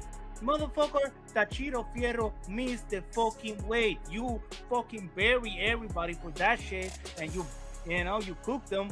So you're trying to defend somebody that missed the weight. Fuck that shit. If you cannot make the weight, don't even get in that. Like, yeah, I want to get in the fight for the money and shit, but can you make the weight, motherfucker? That's part of the fucking contract. You can make the weight. If you cannot make the weight, like Neri, look what happened to him in Japan and shit. Of course, why you make it in 120? You can barely make 126. Now you're gonna sign a contract to a cash weight in 124. Of course, you're gonna go 3 pounds overweight. Now they're gonna give you sanctions and shit, and you got your ass whooped. You cannot do the weight. Why you fucking signing? So now you cannot complain. Oh, I wasn't right. My weight. No, motherfucker. You knew from the beginning you cannot make that weight. You took the fight. You lose. Now you accept it. With all these motherfuckers too. Like, they always want to try to fucking excuse or some shit. Or I was no, motherfucker, you signed it and you got in that ring. I'm counting that you are 100% fine.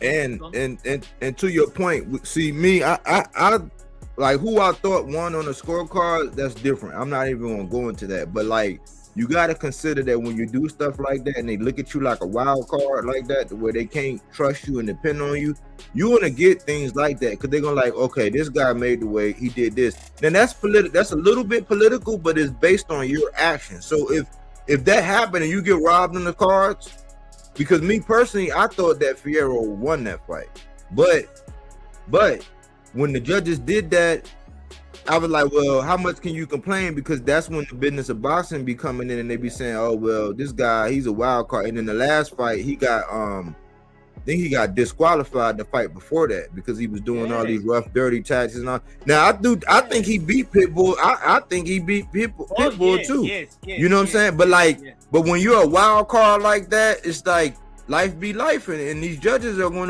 they're gonna render And the why you gonna judgment. give So me you the can't fight? complain when you didn't do everything by the book because you're just giving them a reason as to why. Now it's the business of boxing really rearing this ugly head, but that's why you gotta be professional. That's why this is my last point on this before I address Ms. Coleman.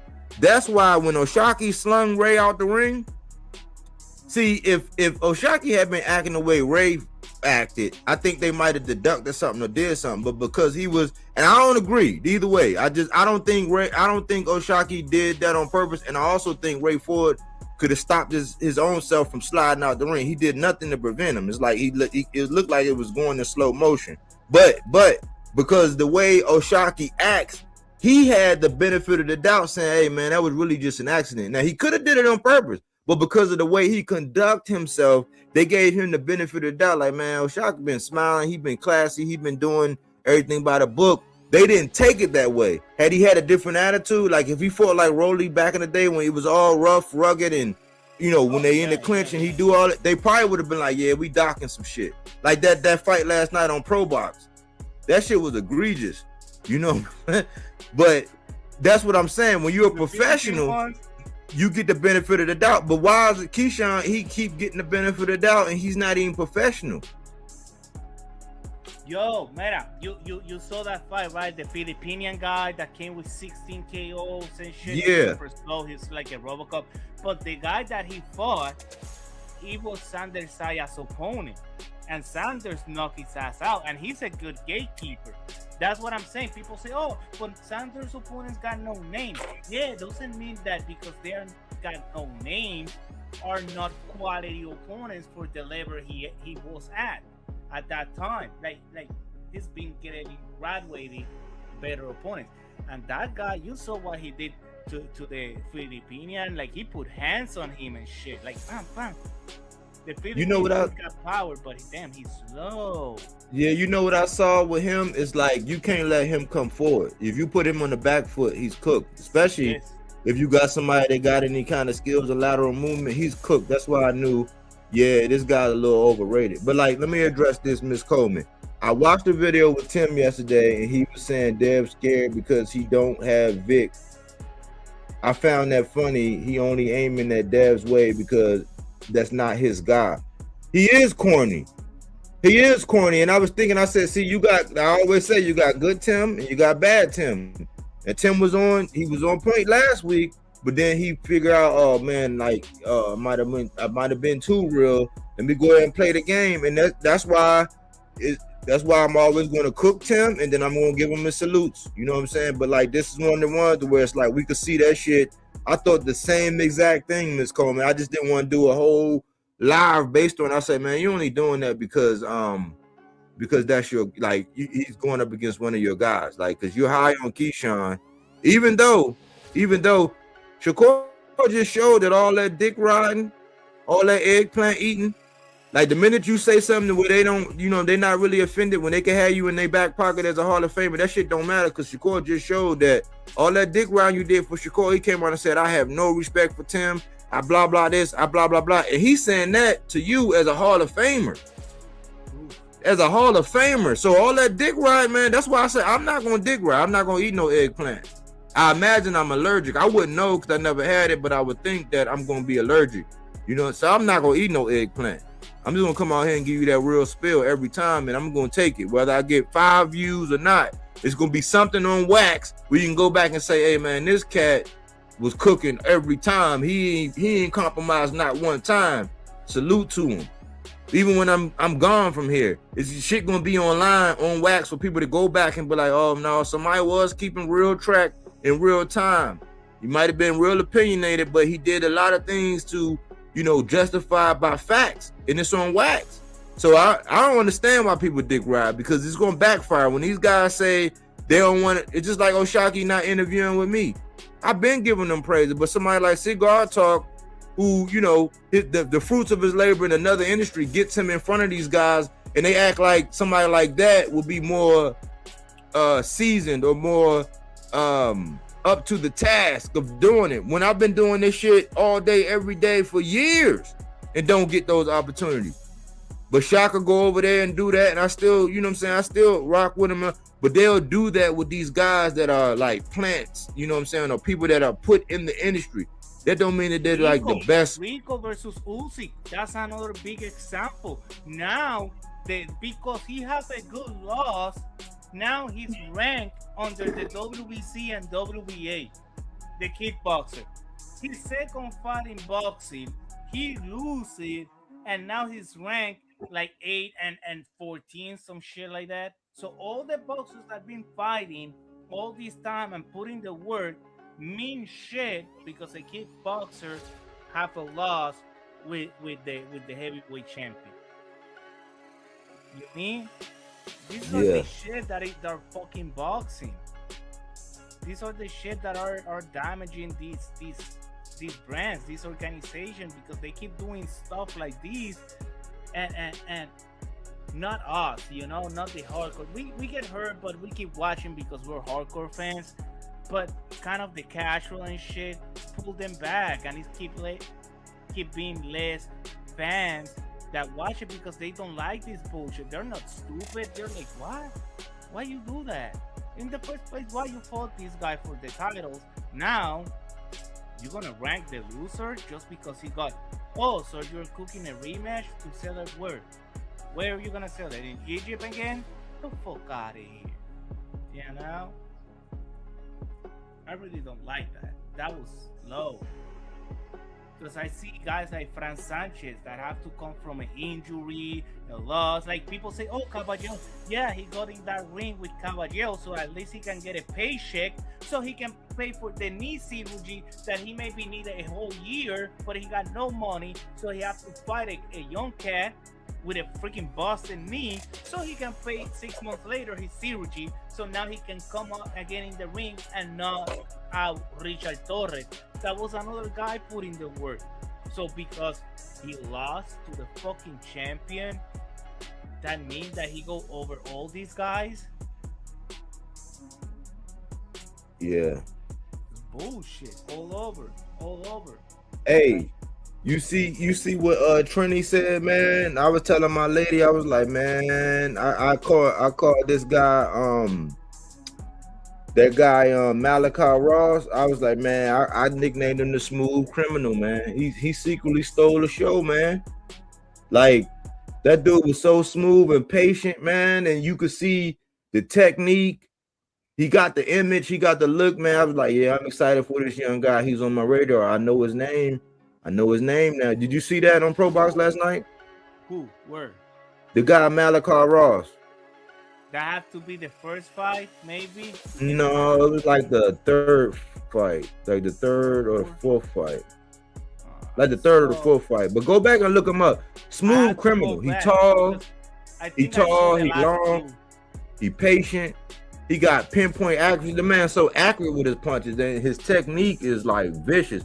From Missouri, he from Missouri, man. The Show Me State. He showed me. That dude nice, man. No, yeah, go check him out. Mira, Omari Jones, he fought in Pro Box. The other one from Florida, Marksman. I forgot his name, but his last name is Marksman. He's a fucking marksman. Damn, bro. He beat up some of my guys. Those and they came from Pro Box, and now they're starting to be names. So this. What's his name? Marksman is his last name. I forgot his first name. He's in what weight class he is? I think he's in 140, 135, something like that. But he's good too. He's from Florida, from the same state of Omari Jones. And so this kid, I have to watch him because Pro Box always brings good freaking talent. You know, like they get these gems from nowhere. Like, it looks like they're digging in these freaking gyms, and suddenly they find a guy that nobody's talking about and shit. You're a nobody. Come over here. Boom. What? You remember the Dominican kid that came in I think 135 or 140 pounds, and he put a freaking showcase against. Yo, that was fucking ridiculous. So, Pro Yeah. Bowls always. I like Pro Bowls. I like to watch them. Like it's the future over there. It's exciting. It's good. The gatekeepers are at the level too. You know, it's not like, oh, this guy is a bum and he's coming for a paycheck. No, these gatekeepers, they put the work. If you are not prepared or train it properly, the gatekeeper gonna roll over you, gonna knock you out, or gonna make it a long night, like they did to the Filipinos. You feel me? Like these gatekeepers in Pro Box are the real deal. Yeah, I looked at his record before the fight. I told my lady, I looked at my lady, I said, hey, this. I looked at his record. I said, yeah, he got 23 fights, but he got 16 knockouts. That means he can box.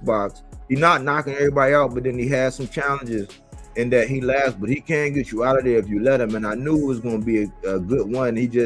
I just noticed that guy, because Chris Algieri was all on his nuts, that Filipino guy and all that hyperbole. Even when they showed that knockout 3 times, I was looking for like that Cardenas. Like when when you see Cardenas knock a nigga out, you know he got hands. Jerry was all over his nut, but Paulie was like, I don't know. Yeah, you know, he had to say what he had to say because he worked for Pro Box, but he was not sell out on the Filipino. Paulie was the one that was riding. Oh my God! No, yeah. Paulie. And the thing is, I confused names. The thing is, I had to I was like, man, I'm not gonna be too high on what they saying because I know how they are, and I noticed that whenever he put the Filipino guy on the back foot, he's a liability. You know what I'm saying? But this the thing. I'm gonna tell y'all, bro. Chris Algieri stole my shit, y'all. I told my lady this last night, and if you don't trust me, think about this. Listen to me. In my boxes to watch, right? In my boxes to watch collection, if you go back and look at that collection, and this like Chris Algieri do this all the time to me. And I don't know why. I'm like, man, just give me, you know what I'm saying? Like, you ain't gotta eat no eggplant, but don't act like it's original. He said, yeah, I called this guy the mechanic. Go back and look at my boxes to watch and look at what I called Jesse Bam Rodriguez. And when he was on the undercard of Canelo, I did the mechanic part 2. But go back and look at the date when I actually did the video showing how smooth Jesse Bam Rodriguez is. And in my box to watch, I called him the mechanic. Chris Algieri said this other guy, this guy's an unnamed new guy in this, because the last time when I did the breakdown on Bam Rodriguez, when he stole my shit, he came out the next day and did a video where he said the same exact talking points, and I called it fireworks. So if you don't believe me, go back and look at the video that I called Jesse Bam Rodriguez the mechanic, and then go look at the breakdown I did when I called it fireworks. And in that video, I tell you, around that time, Chris Algieri came out with a video and said, oh man, what I think about this is fireworks. The nigga be stealing my shit all the time. There's no way you came up with that name, the mechanic, because I called it like Jason Statham. Like I called Jesse Bam Rodriguez the Jason Statham. Like he gonna get in there and fix it no matter what. He gonna assassinate the dude, whatever he gotta do. That's how he's gonna operate. But they stay stealing my shit, and I'm like, look, I'm past the point where I want my credit, along with the message getting out there. But to the people in the 300, I want y'all to know, you know what I'm saying? Like the shit be getting taken. Long story short. But he said, glad he's on Pro Box. They're gonna give him active and challenge him. All them young Pro Box fighters are sleepers. I stay winning. Yeah, your Pro Box is like I said, they're the IV that boxing needed, man. Because one, they're not giving people short notice fights. They're giving them 6 weeks. That's another thing. You can be like, oh, this guy and that, but you giving a nigga 5 days, 6 days. This is like everybody celebrating Pally. Pally was on a roof the week when Shakur fought him. And now he fighting tonight. He fighting later on. He might be getting ready to fight here, you know, in a couple of hours. But like, they give him all this credit. I'm like, man, Pally was on the roof earlier in that week when you fought him, man. So how much credit do we give you? And he said that you didn't even hit hard. He said that was just his conditioning and the fact that you was going down to his body, which is smart on your part. But like, Pro Box give you 6 weeks. It's gladiator school. Bloody Flair Cobb said, yeah, you know, I'll go down there, but that's like gladiator school. Like, you really got to be ready, and it got to be Worth and all that. And Blair, you know what I'm saying? He ain't no walk in the pond. He ain't the biggest name out there, and they think people have maneuvered around him a little bit. But like, he'd have been somebody nice to put on a resume, and that's what he said about Pro Box. Pro Box is the IV that boxing needed. They're consistent. You know what I'm saying? It's gladiator school. They're not matching nobody that's going to be running around, dipping and dodging, trying to evade and elude and fence. Nah, you go down there, you might get your ass knocked out. You know what I'm saying? Tiger Johnson went down there with Nicholas Flowers and put on a demonstration. Yeah. That was surprising. When I saw that jab, I said, oh my God, my guy is in problem. Oh no. Yo, as soon as he threw the first jab, he was so fast. The Flash couldn't see it. He couldn't do nothing. He was, nasty. That was nasty. Good work, And Flair is another good name for Sufa. That Flair. Yeah, he is. He's another good name for Sufa. Like, that's what I'm saying for Sufa. But yeah, Pro Box, bro. Pro Box is where the future it is, and I think that's our farm system. But where they gonna go after Pro Box? Because Pro Box got a ceiling, You cannot keep staying, because remember, those are small venues and shit. So you're gonna be in Pro Box, but then you have to move forward, and that's the point right now. Yes, we got these titles, the WBC, but if you don't have the right promoter with the right connections, you can be stuck for years and don't fight. And you can be a freaking good ass talent, and you will not gonna fight because you don't have the right promoter, that your promoter don't have the right connections, or you don't have the right network, or maybe, no, motherfuckers, this is boxing and you need to fight. And so that's where I think Sufa is gonna fill up that void and gonna have more consecutive fights. People don't like whatever. Hey, it is what it is, like, this is boxing. I want to see the best freaking boxing in the world.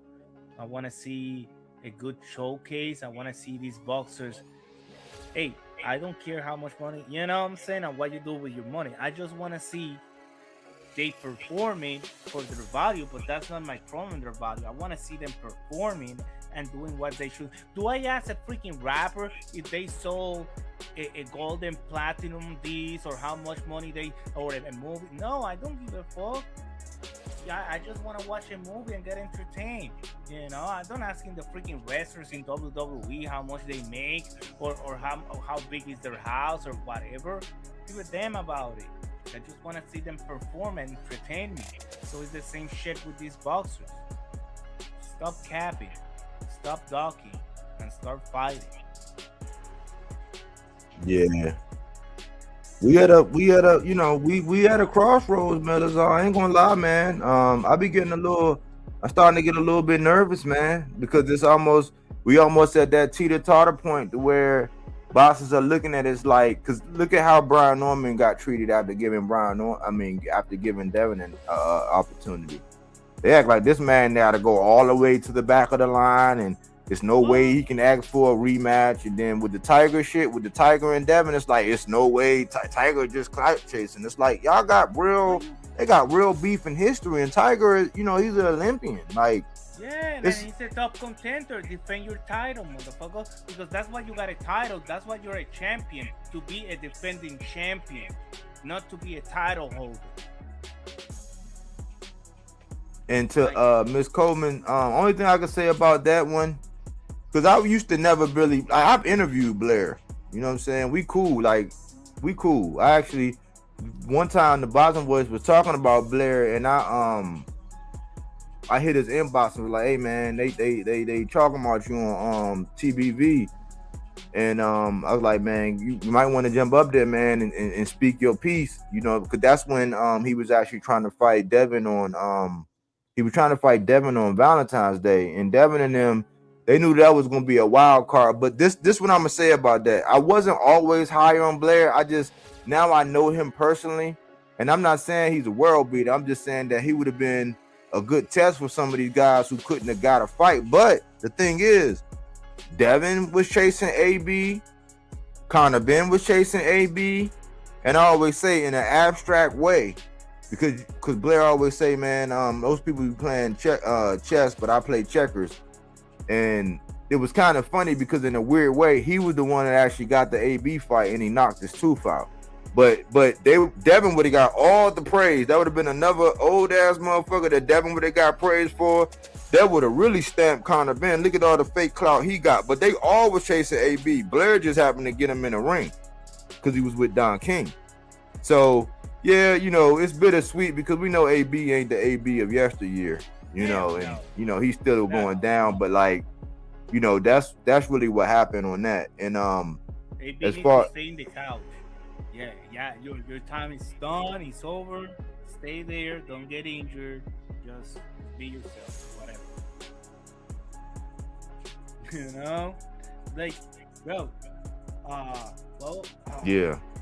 Oh yeah, yes. Like these guys always chasing a bag. You see Devin Haney always chasing a name. This instead of becoming the bag. That's what I don't want Ochaki to be chasing Shakur or don't look like that, because you can be your own bag.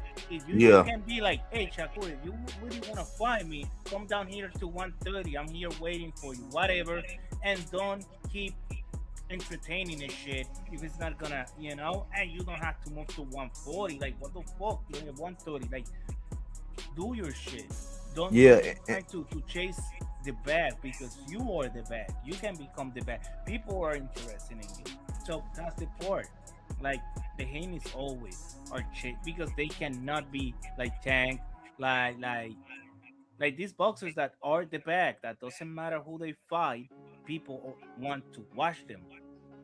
You can be the biggest name beside Haney and nobody give a fuck. See, I think you can learn from David Benavidez. Yes. You can learn, because for a minute it was Canelo, and once he figured out, because we all knew like at some point Canelo's heart started pumping Kool-Aid. And what happened was, this is the writing on the wall. This is why I be trying to tell everybody. And I heard it's another major channel out here. Well, he ain't major, but he's pretty big. He's kind of big. But he been stealing my shit when I was saying upset. I was saying, man, we looking at about 3 more upsets this year. I heard them stealing that shit earlier. But this what happened. When you look at Canelo and how his heart pumped Kool-Aid, it would have been way better to lose to the young, hungry, up and coming guy in David Benavidez by passing the torch to him, by getting in the ring, because you would have got respect, because you would have been seen as giving the younger, up and coming Mexican monster a shot. But what happened was, you wind up doing what you did with Berlanga. Yeah, you dropped him, but you didn't stop him. Guess what? Hamza Shiraz knocked his ass out. Guess what happened with Jaime Munguia? You carried him. The Frenchman knocked his ass, stopped him. You know what I'm saying? And then you let Bud jump up from 54 up to 68, and he boxed your ears off. This is the precursor why I've been saying upsets, because these guys, with all this picking and choosing, all this jumping around, all of this, oh man, this porridge is too hot, this porridge is too cold, this porridge is, this porridge is too lumpy. Look, and the WBC protecting Canelo so much, who they pass the torch to? To a guy that is not going to pay your fees, so you lose too. Instead of passing the torch to Benavidez, like they should have done, right? The WBC and Canelo, let's pass the torch to Benavidez. Fuck it. So he gonna keep carrying this stuff. No. They decided that bullshit damaged his career for 3-4 more fights. And what? You pass the torch to a guy that retires and don't pay you no fees, no shit, and pull his finger out, flip you over. Wow. Look. And now Benavidez, instead of having like a passing torch, and now you have Benavidez like doing what Canelo was doing. Now Benavidez has to do it from the ground up. The best part is from himself, his company, his dad. So now he don't own nothing to nobody, But that's another good example. He was chasing Canelo for a minute, right? Because I want to fight the best, but his career got stuck. When you're chasing sometimes a bag, you get stuck. When he say fuck Canelo, I'm gonna move up, I'm gonna do this, I'm gonna do that, his career blossom and shit, and now he's a big name. Like, but yeah, I think Canelo passing the torch will be better for the business. Yeah, but see, in the grand scheme of things, it would have aged better if you would have Yes, gave Benavidez a shot because he was a yes, young guy, and yeah, he still had to beat you and do what he did, but it didn't because you let a guy that was down at 47 really, and then go to 54 for a pretty much proverbial bum in Madrimov. Let's be honest, and then he jump up there and he put pause on you. That didn't age well. That's what's gonna happen with these guys like Shakur and these guys that's moving funny, and like the way Devin moving, where they're picking and choosing. Devin just recently got a reprieve because of what he did to Brian Norman. I didn't see that happening, so I'm kind of giving him a mulligan, but I'm seeing he's going back to his old ways and wanting to face these Cougars. Like, if it's a Cougar, you don't hear like what negotiation did we hear about Jose Ramirez? Like, did we hear any of this bickering? Money ain't right. All this? No, he got in his ass in there with Jose Ramirez. What negotiation did we hear with Regis Prograis? He was already watched because he saw what he did with Zarilla. We didn't hear nothing about, oh man, he don't want to take the fight. We just knew that, okay, well, who's the next opponent? It was announced. It was none of this. But when there's somebody that's young, look at what happened with Ryan. He jumped in there with Ryan, who was his size, was like a little slightly bigger, faster hands, more power. Not you can argue about IQ. That's questionable depending on what you're looking at. But like, what happened? He got his ass busted. But if it's anybody that's a real threat, we get all this bickering. If it's a Cougar, it's no problem. If the fight is announced, oh, he getting ready to fight Jose Ramirez next. You like, what? Oh yeah, he getting ready to fight Regis next. You like, what? Oh yeah, he getting ready to fight Loma next. 2 years after he said he was too old and too small. That's just what I've noticed. but look the difference between Sayas and Virgil Ortiz, right? They're trying to pick and choose the good fight and shit to move him right without no title. He's the best 154. In the meantime, Sander is fighting anybody and shit. He got 2 titles because Fundora dropped his title to don't fight Sander too. Remember that one. So Fundora too is picking and choosing. So Sander ended up getting what? 2 titles, and now he's gonna fight Boots, and you don't see nothing about the money's right. You saw the drama that was happening with Virgil Ortiz, and they don't want to fight, and the money's not right, and we want more percentage. Right. No, with Sander, Right. this is how it's gonna go, ping pam pam, and we gotta fight. Right. So yes, these fighters for picking and choosing or pennies of the trying to they Mira, how long Virgil Ortiz is not? When was his last fight? He's still fucking, Boots is fighting. At least he wasn't fighting but at least Eddie kept him busy, whatever.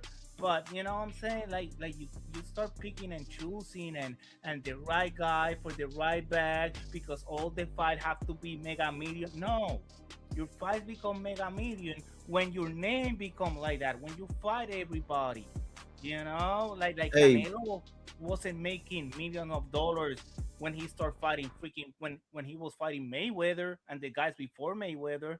With Cotto, Cotto's brother, he was not making millions. Not even with the fight with Cotto, Miguel Cotto. Like this shit take time and take you fighting the guys, the right guys, the right opponent, winning or losing. But if you're gonna go cherry picking and shit, it's gonna end bad.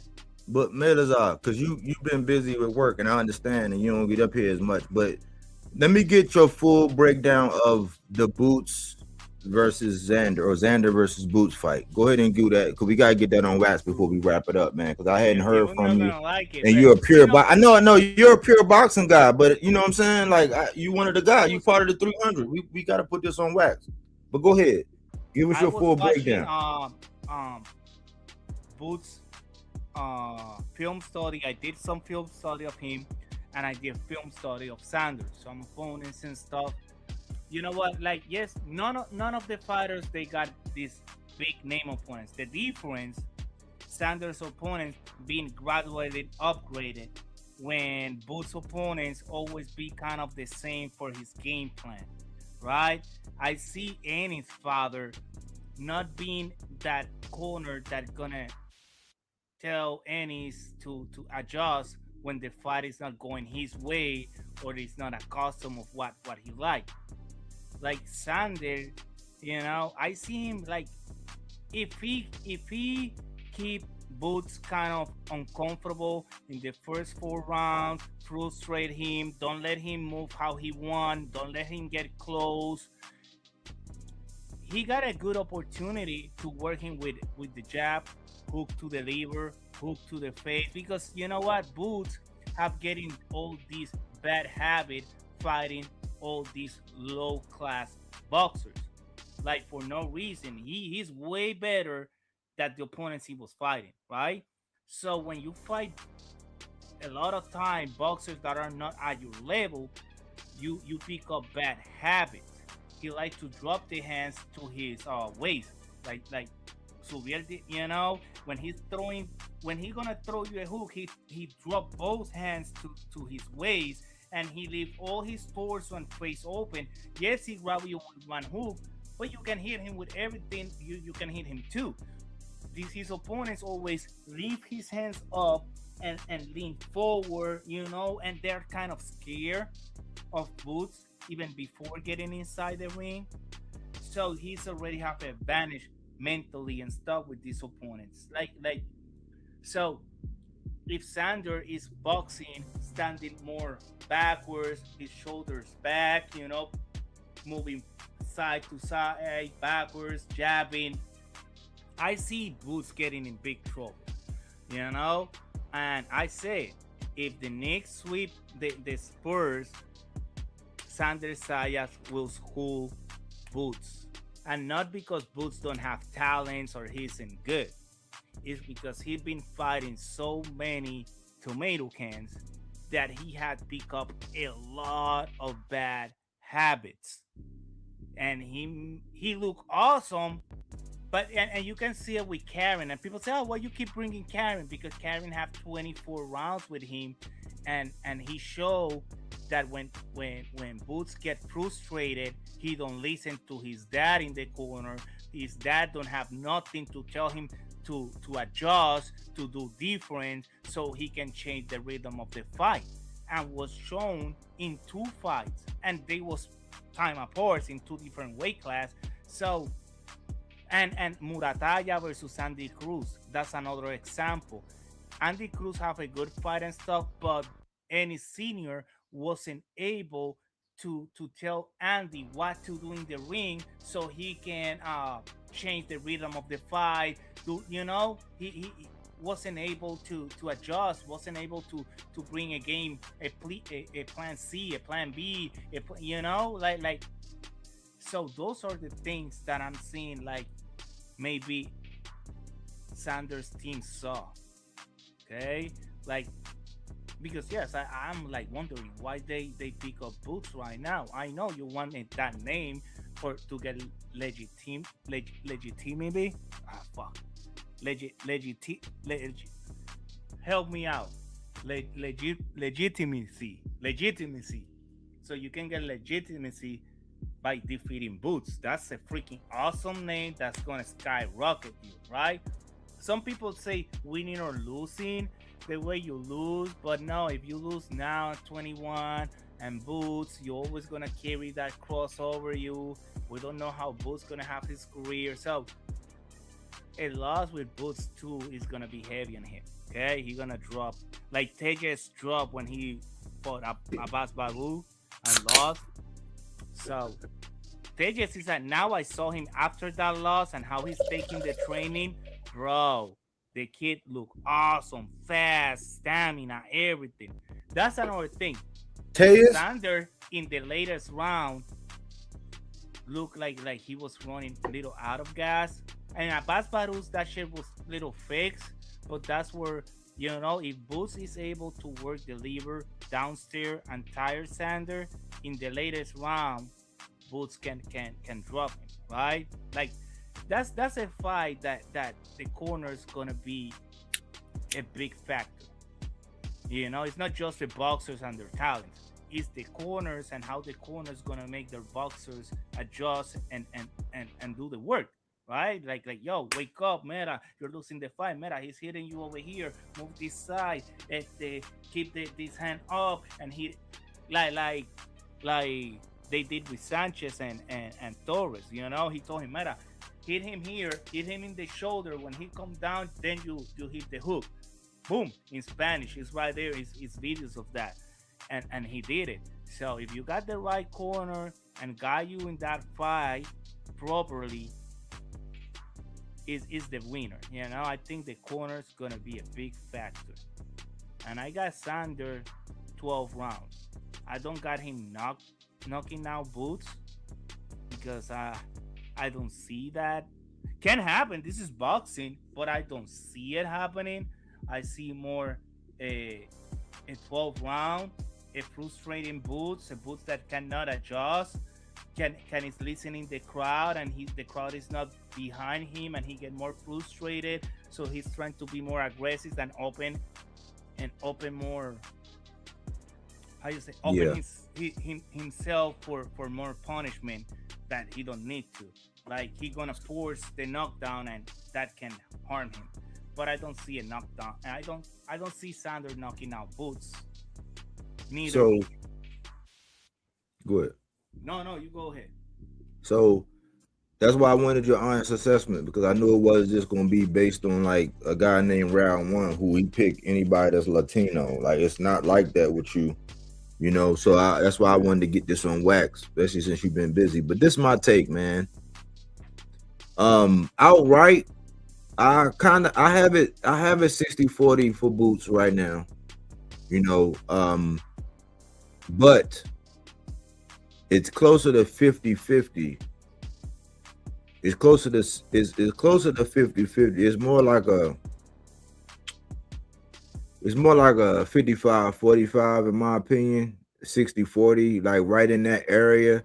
It's just that now with the juices flowing, we seeing Boots up against somebody that he can get excited for. He's up for, you know, all the excuses about who was carrying and getting up for that fight. But it's another one of them things to where that style that Xander has is he's a mover.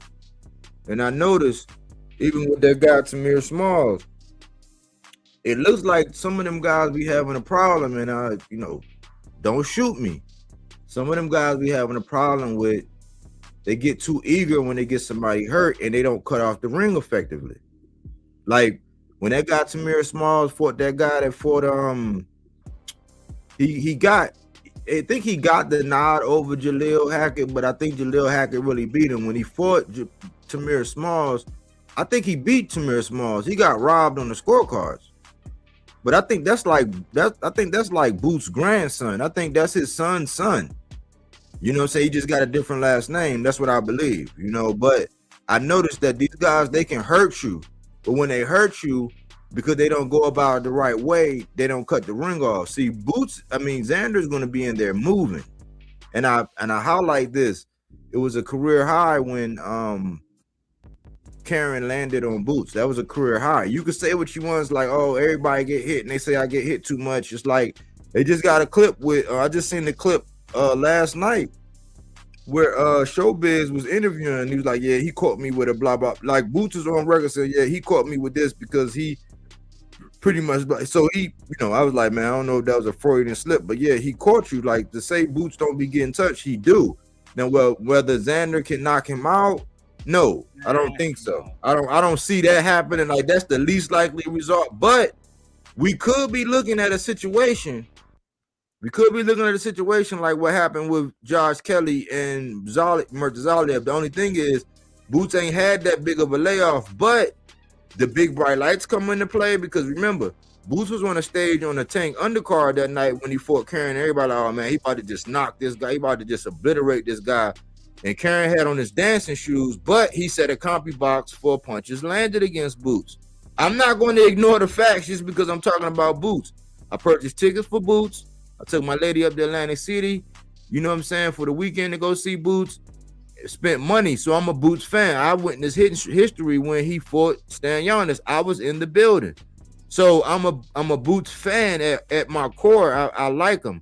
However, it's just like, until you see a guy fight a guy that presents the same problems like me, we can look at Brian Norman and we can say, oh man, he looked tremendous against this guy from Canada. He obliterated him.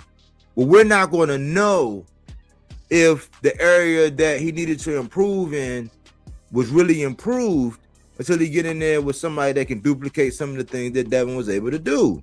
So it might benefit him, like seeing him in there with a Tiger or seeing him in there with a Karen. Like that'll tell us, okay, well, yeah, shit, he definitely learned from that Devin fight, right? But we have not seen Boots in there with somebody where he had to cut the ring off since Karen. So that's the thing that gives me trepidation, because if Boots come in there thinking I'm just about to obliterate this guy, I'm gonna hit him with one punch and he's gonna lay down and ache like Lima did, he's gonna be slippery, man. He's gonna be like a fish out of water, like where if you ain't got him in the net, you know what I'm saying, your hands gonna get fucked up from them scales and he gonna be punching and moving. And you gotta think the business of boxing might rear its ugly little head again, because if this shit go to the scorecards and it's even, who is the business of boxing gonna get that decision to? And this Sander, the confidence is way different from other Sanders that I see him growing up. Now he's maturing to be a man. And bro, that kid got a fucking body, a huge one. I'm like, cabrón, why you're not a sport magazine model or some shit instead of being in this fucking business? What's the fucking wrong with you? But he got big. He's working this shit out for real. But yeah, he do look tremendous. But man, Xander been talking some shit, man. Yeah, that's Xander been talking some shit. So I'm like, man, Xander, I like the confidence, but don't get in there and pull a T.O., Xander, please. No, please don't do that. You know what I'm saying? No. You're gonna have to put some output out there, man. So I'm leaning towards Boots. It's like a 55, 45, 60, 40 right now. But Boots is in, but Xander is in this fight. Xander got a shot because we gotta see Boots cut that ring off. You know what I'm saying? Like, I never say like, oh no, Boots is threat. No, he had done what he had to do with this opponent. But that's the problem. I believe like they give away too many opponents that wasn't at his level. That's where I'm like, fuck. But you know what? I want to watch it. I'm gonna go to the casino and watch it over here in a big ass clean TV. Maybe buy one beer or some shit like that I don't drink, but fuck it. You know, like, and enjoy it because it's gonna be a good fight. Two prime boxers fighting to be the best and showcase who is the real deal. You know, and now, do that make them the best? Do the winner of this? Do that make them the best at 154 though? For me, yeah, because freaking Fundora dropped the WBO title to don't fight at the Sander and went and fought a guy that he already beat. The other one is who? Josh Kelly. Yeah, you beat him, but how you bought, you know, and the guy dropped you too, and they don't count the freaking knockdown that he gave you. Was a lot of shady shit happening in that fight too. So Josh Kelly, the Fundora, yeah, you got some victory, but against who? When you can fight, why Fundora never said, hey Boots, let me fight you? You know, or Virgil Ortiz, or you know that Virgil Ortiz was the interim champion. Right there, they don't say he's the best 150. So his name's out there, and you're picking up easy fights. Like what? Oh yeah, Thurman. Yeah, what? That was your opponent, Thurman? For real? That old man? How long he don't fought? You know? So yes, I think the winner of this fight is gonna be the best 154 in the division right now. Yeah, and plus gonna have two titles anyway. So yes, definitely. Well, good stuff, man, Lazar, man. I appreciate you, man. You got a sharp boxing, man. Boxing mind, man. And I know you be busy, but like, I guess whenever you get an opportunity, man, hop up here still, man. We miss you on the channel, but I know work is work. You know what I'm saying? I know, I understand. So, but yeah, man, I appreciate you jumping up here and kicking it, man, and me picking your brain a little bit, man. I appreciate you. No problem. Always love to everybody in the chat, to you, buddy. Everybody, don't forget, subscribe, like, share, and see you till the next one, when it will be. Take care. All right, Melazar. Enjoy your weekend, brother. All right, man.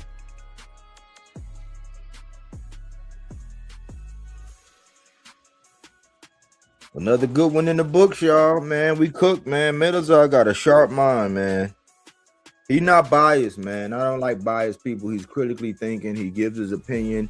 He can substantiate his opinion. Do we agree on everything? Absolutely. Like, we don't agree on everything, but we agree in mindset and majority of the things. We like 90-10. You know, that's some of it just preference in fighters and this and this and that. But like people like that, man. Him, AC, AJ, even some people in the chat, Miss Coleman, Trini,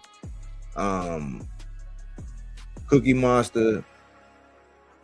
We all align, man, with how we see boxing, man, and what it's all about.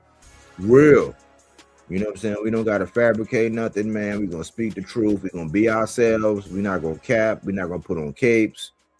You know, we're just going to talk this boxing talk, man. For me, my final thought is this.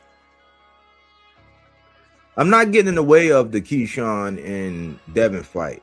Because think about it. I put up the Linguini bros. I'm like, man, y'all saying all these names, just fight each other. You know, this is one of the times where I say, all right, Dev, I'm giving you a pass for picking, you know, a guy that I don't really think can see you. Because in all honesty, Keyshawn got a puncher shot, but I don't think he's disciplined. And I think that it might not look like how Brian Norman looked. It might be a little bit more competitive because Keyshawn might have slightly better feet. But we got to see that. Because I always say, man, there's a reason why Keyshawn wasn't really interested in getting in there with Andy Cruz. It's a reason why he didn't want to get in there with Tito Mercado. There's a reason why he tiptoed past a lot of people. You ain't never heard Keyshawn say, I want that Gary Antoine smoke. He been talking about Andy Cruz or Ryan because Ryan is a payday. And now Devin because Devin is a payday. But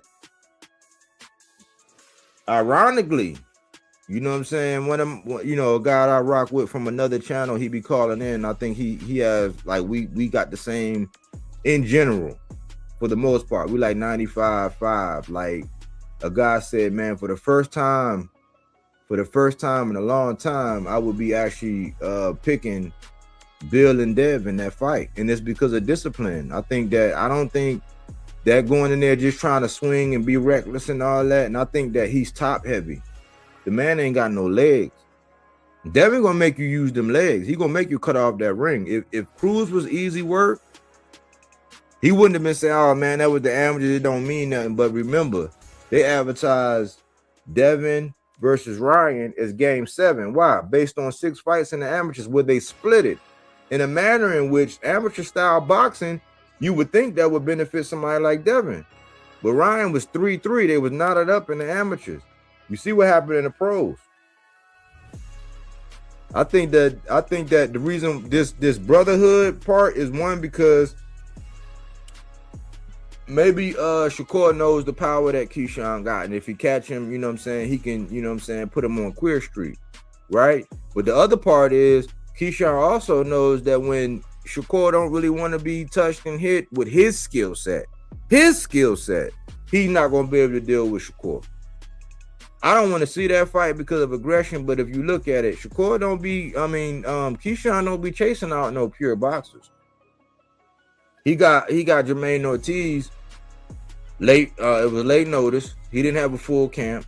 I'm not making no excuses. This is my observation as a boxing fan. He didn't have a full camp, and Jermaine Ortiz didn't fight the same way. It's just like this whole thing, and it's not just me because somebody in my comment section said this. They linked the whole thing to this Jay Prince thing.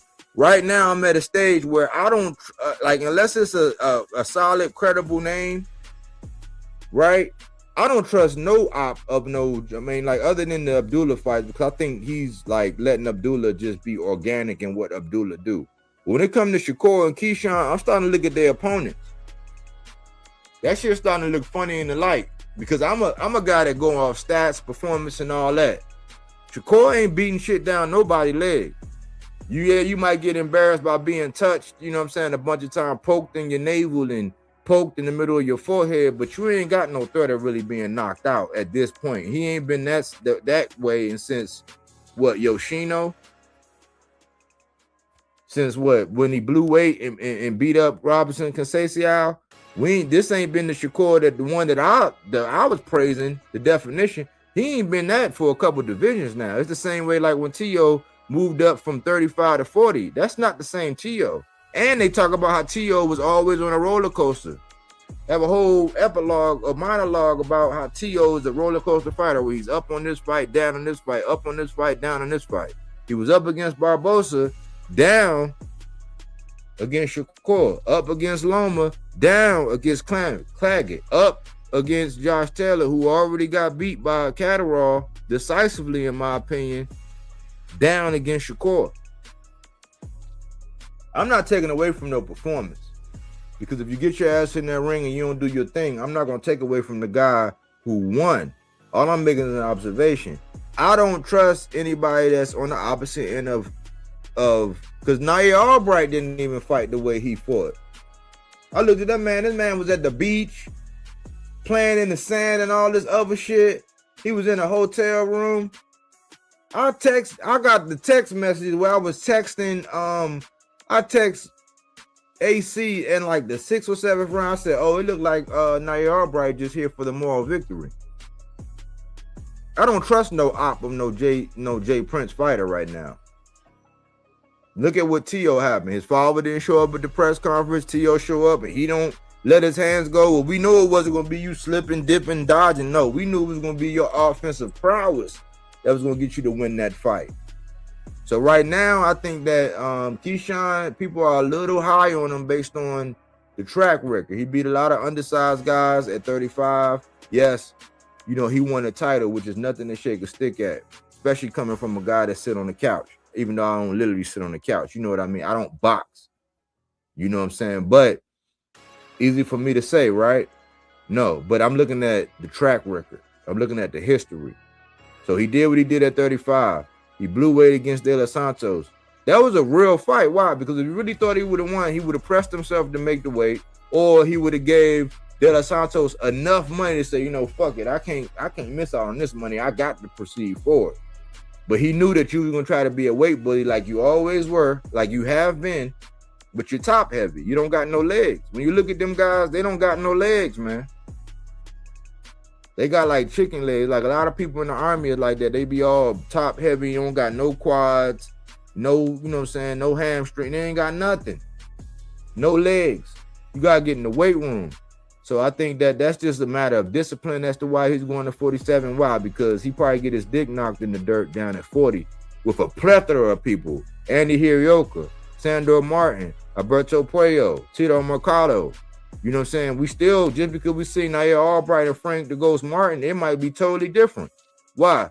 Frank the Ghost Martin is shorter than Keyshawn. He'll be up under them. The same problem that he give, like, you know, with being able to get lower with Tank, like with Cruz giving, you know, Tank some competition because he can get lower. And when you're used to fighting taller fighters, it's a plethora of reasons.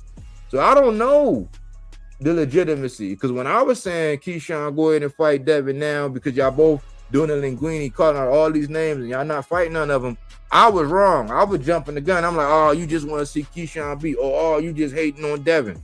When I was saying that that's what the case, but now we come full circle. I'm wondering what's the motivation now, because it's looking like, remember I showed y'all, this is what it's looking like. I'm just making an observation. I'm not in front of the fight. I want to see the fight, so don't get it misconstrued. I want to know y'all opinion on why, but this is what it's looking like. It's looking like Keyshawn is having Shakur, Shakur is having Keyshawn jump out in front of another motherfucking missile for him and take the shot. Because remember, I just came off of saying that it looked like it was a shock. It looked like it was Oshaki versus all of them. Oshaki wound up taking Lil Ray to school. It looks as though Shakur saying, "Get him, boy. Get him." You know what I'm saying? Like, why is he taking all of Shakur's legitimate smoke now at this point in time? This is why I say battery included. You know what I'm saying? Either Shakur putting that battery in his back, you know what I'm saying, or Keyshawn really want to be great. I want to believe that he really wants to be great. I want to believe that he really can beat Devin. But as undisciplined, now we take a lot of things from Devin. But being undisciplined is not one of the things that we can really put in his jacket. And that's like, you know, you'll be surprised coming from me, you know what I'm saying? Because I'm definitely not a Devin fan. I just respect what he did with Brian Norman. And I'm like, yeah, most of the time, between Devin and Shakur, most of the time their fights are already won before they even step in the ring. Why? Because they choose the opponents that they see something in. Remember, Devin saw Zarilla versus Regis, where Zarilla dropped Regis twice before that fight when he took him. He saw something. Shakur, he saw how Teofimo Lopez performed with Jermaine Ortiz. He saw it before he took the fight. Why? Why didn't he go up and fight Sabril Matias? Why he didn't go up and fight Gary Antoine Russell? No. He saw the lapses in T.O. in his defense. He saw that he wasn't able to cut off the ring or fix them windshield wipers is what I call it. Because once it rains, you figure, oh, damn, I got bad windshield wipers. It's not until it rain again when you fix them windshield wipers the way you equip. But once it start raining again and you haven't fixed them windshield wipers, you right back in the same predicament. So I'm not sure. I'm not getting in the way of the fight. I love the fight. I was asking for it. This is why I called it the Linguini Bros. I've been wanting to see them fight. I'm like, y'all calling out all these other names. Keyshawn, you say you supposed to be at 47. Devin, you saying you pound for pound, you know what I'm saying? Blah, blah, blah. You the greatest in this era. You on Mount Rushmore. Shut up and fight. Well, it's like these niggas are saying everything but let's fight. Both of them. I just want to see the fight. I just don't know the motivation behind it. To me, this is what it's looking like. It's looking like Shakur setting his man up for a crash dummy mission. And for the first time, I got Devin in this fight. I'm going to do a breakdown on it, but I got Devin in this fight right now because Keyshawn is not disciplined. And it's one of them things to where the big bright light's going to come on. It's going to be a lot of pressure. And Keyshawn is a crash out. You can say what you want. You can love his talent, but he has not shown it. It's just like Devin going up against somebody like Ryan Garcia. This will be the first time with Keyshawn going up against this fight right here is like when Devin went up against that Ryan. This is gonna be the same thing. But yeah, you got some advantages. I give you the power advantages, right? But you ain't gonna be able to get in there and tussle with Devin. Devin is acclimated. Devin is a master of clinching. Unless you know what you're doing, you ain't gonna be able to break that clinch and do what you normally do. And Devin gonna be moving. So if your feet are set, Devin gonna be moving. The minute you start moving, Devin's feet gonna be set, and he gonna be picking and popping. So for the first time, I actually got Devin in this one. I just question the motivation behind it. Did Shakur really put a battery in Keyshawn's back? Or do Keyshawn really want to be great? You tell me. Dev Wall, salute. Ms. Coleman, salute. I appreciate you, Ms. Coleman. 100. Thanks for the show today. I needed that. I appreciate you, man. Thanks for the support, man. Great comments. Great thought-provoking. You know, and you know, since silence is consent, thanks for speaking out. It let people know that I'm not going crazy. You can't gaslight us. We already lit. Ain't that right, Ms. Coleman? Word on the streets, there's a lot of people think Keyshawn maybe can't beat Dev, but I don't know. I don't, and I won't have a pick in that one. Yeah, I don't have a dog in that race, but I don't think right now. I don't think so. I mean, I do have a lot of criticisms for Devin. Why? Because he's a cougar hunter. But at the same time, I don't think that Keyshawn is disciplined enough to go in the fight, especially had to deal with Bill and the build up. This nigga's going to crash out horribly. And where Devin might have dropped him, I don't know. I don't know if Devin hit him the way he hit Brian Norman, because Brian Norman is way more devastating punching than Keyshawn. I don't give a fuck what y'all say. Did Brian Norman line you up right? You are going to sleep, Holmes. With Keyshawn, he might be able to drop you, wobble you, but he didn't stop Nair Albright. They was in there posing, and he was in there making business decisions as to when he was going to do whatever he was going to do, and he let him go the distance. I think that if Devin were to go upside Keyshawn's chin and he hurt him like the way he had Brian Norman, he just had a lot of respect for Brian Norman because he know Brian Norman could still end the show at any minute. He could smack. It's one of them guys the way I don't care what the score is. The bases is loaded and Brian Norman up at the bat. Shit, he probably gonna smack a home run if he catch that. You know what I'm saying? He catch it right. So I think that if Devin were to catch Keyshawn ain't gonna be able to recover. You know what I'm saying? That's just my observation, and I just gotta be honest. You know, it's a lot of things that I don't like about Devin and how they move and all the shenanigans and then the YouTube presence that they got, to where it's narrative driven and not fact based. You know, they let him pick and choose. Again, if anybody say Tank name, Tank is ducking them. If anybody say Devin name, then it's a clout chase. I don't agree with that part, but as far as what Devin can do, it's just like what Josh Kelly can do, just like what Xander can do.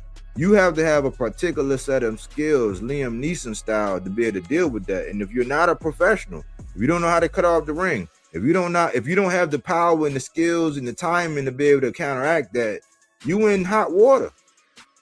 He's tenured at doing it. So right now I got Dev, even though I don't got a dog in that race, but I got Dev right now. I just don't know the motivation. Is it Kerr? Is it Key? I'm not sure. Thanks for everybody who came through, man, and supported the channel, man. We are monetized. Like, comment, subscribe, super chat, Cash App, it all works. Even if you can't do none of that, hype the videos. If you catch this on the playback, talk to me, holler at me. I'll talk back. Fruits and veggies, not that Reggie, that fact-based content, not opinion-based, even though we have ours. We say go where everybody knows your name, and they always got your name, and they always sing your praise, and then come over here and hear what we got to say. Hopefully you can put something in your rucksack and march forward with it and take it on to your next boxing conversation. Silence is consent, meaning that all it takes for evil to prevail is for men and women to remain silent. So we speak to the things that need to be spoken to in the sport of boxing, even when it's not comfortable to say, even when you're going to catch backlash, even when you got the majority going against you. We still got to say what we see, man, and speak that truth. I could talk that boxing talk all day and all night. Thanks for choosing Bodywork Boxing. But we don't take things for face value. We do that body work. He didn't want to box. He wanted to actually prove that he could punch with you. He was like, what the fuck is this nigga, right? Oh, okay, you want to go to sleep. You tired. Welcome to Bodywork.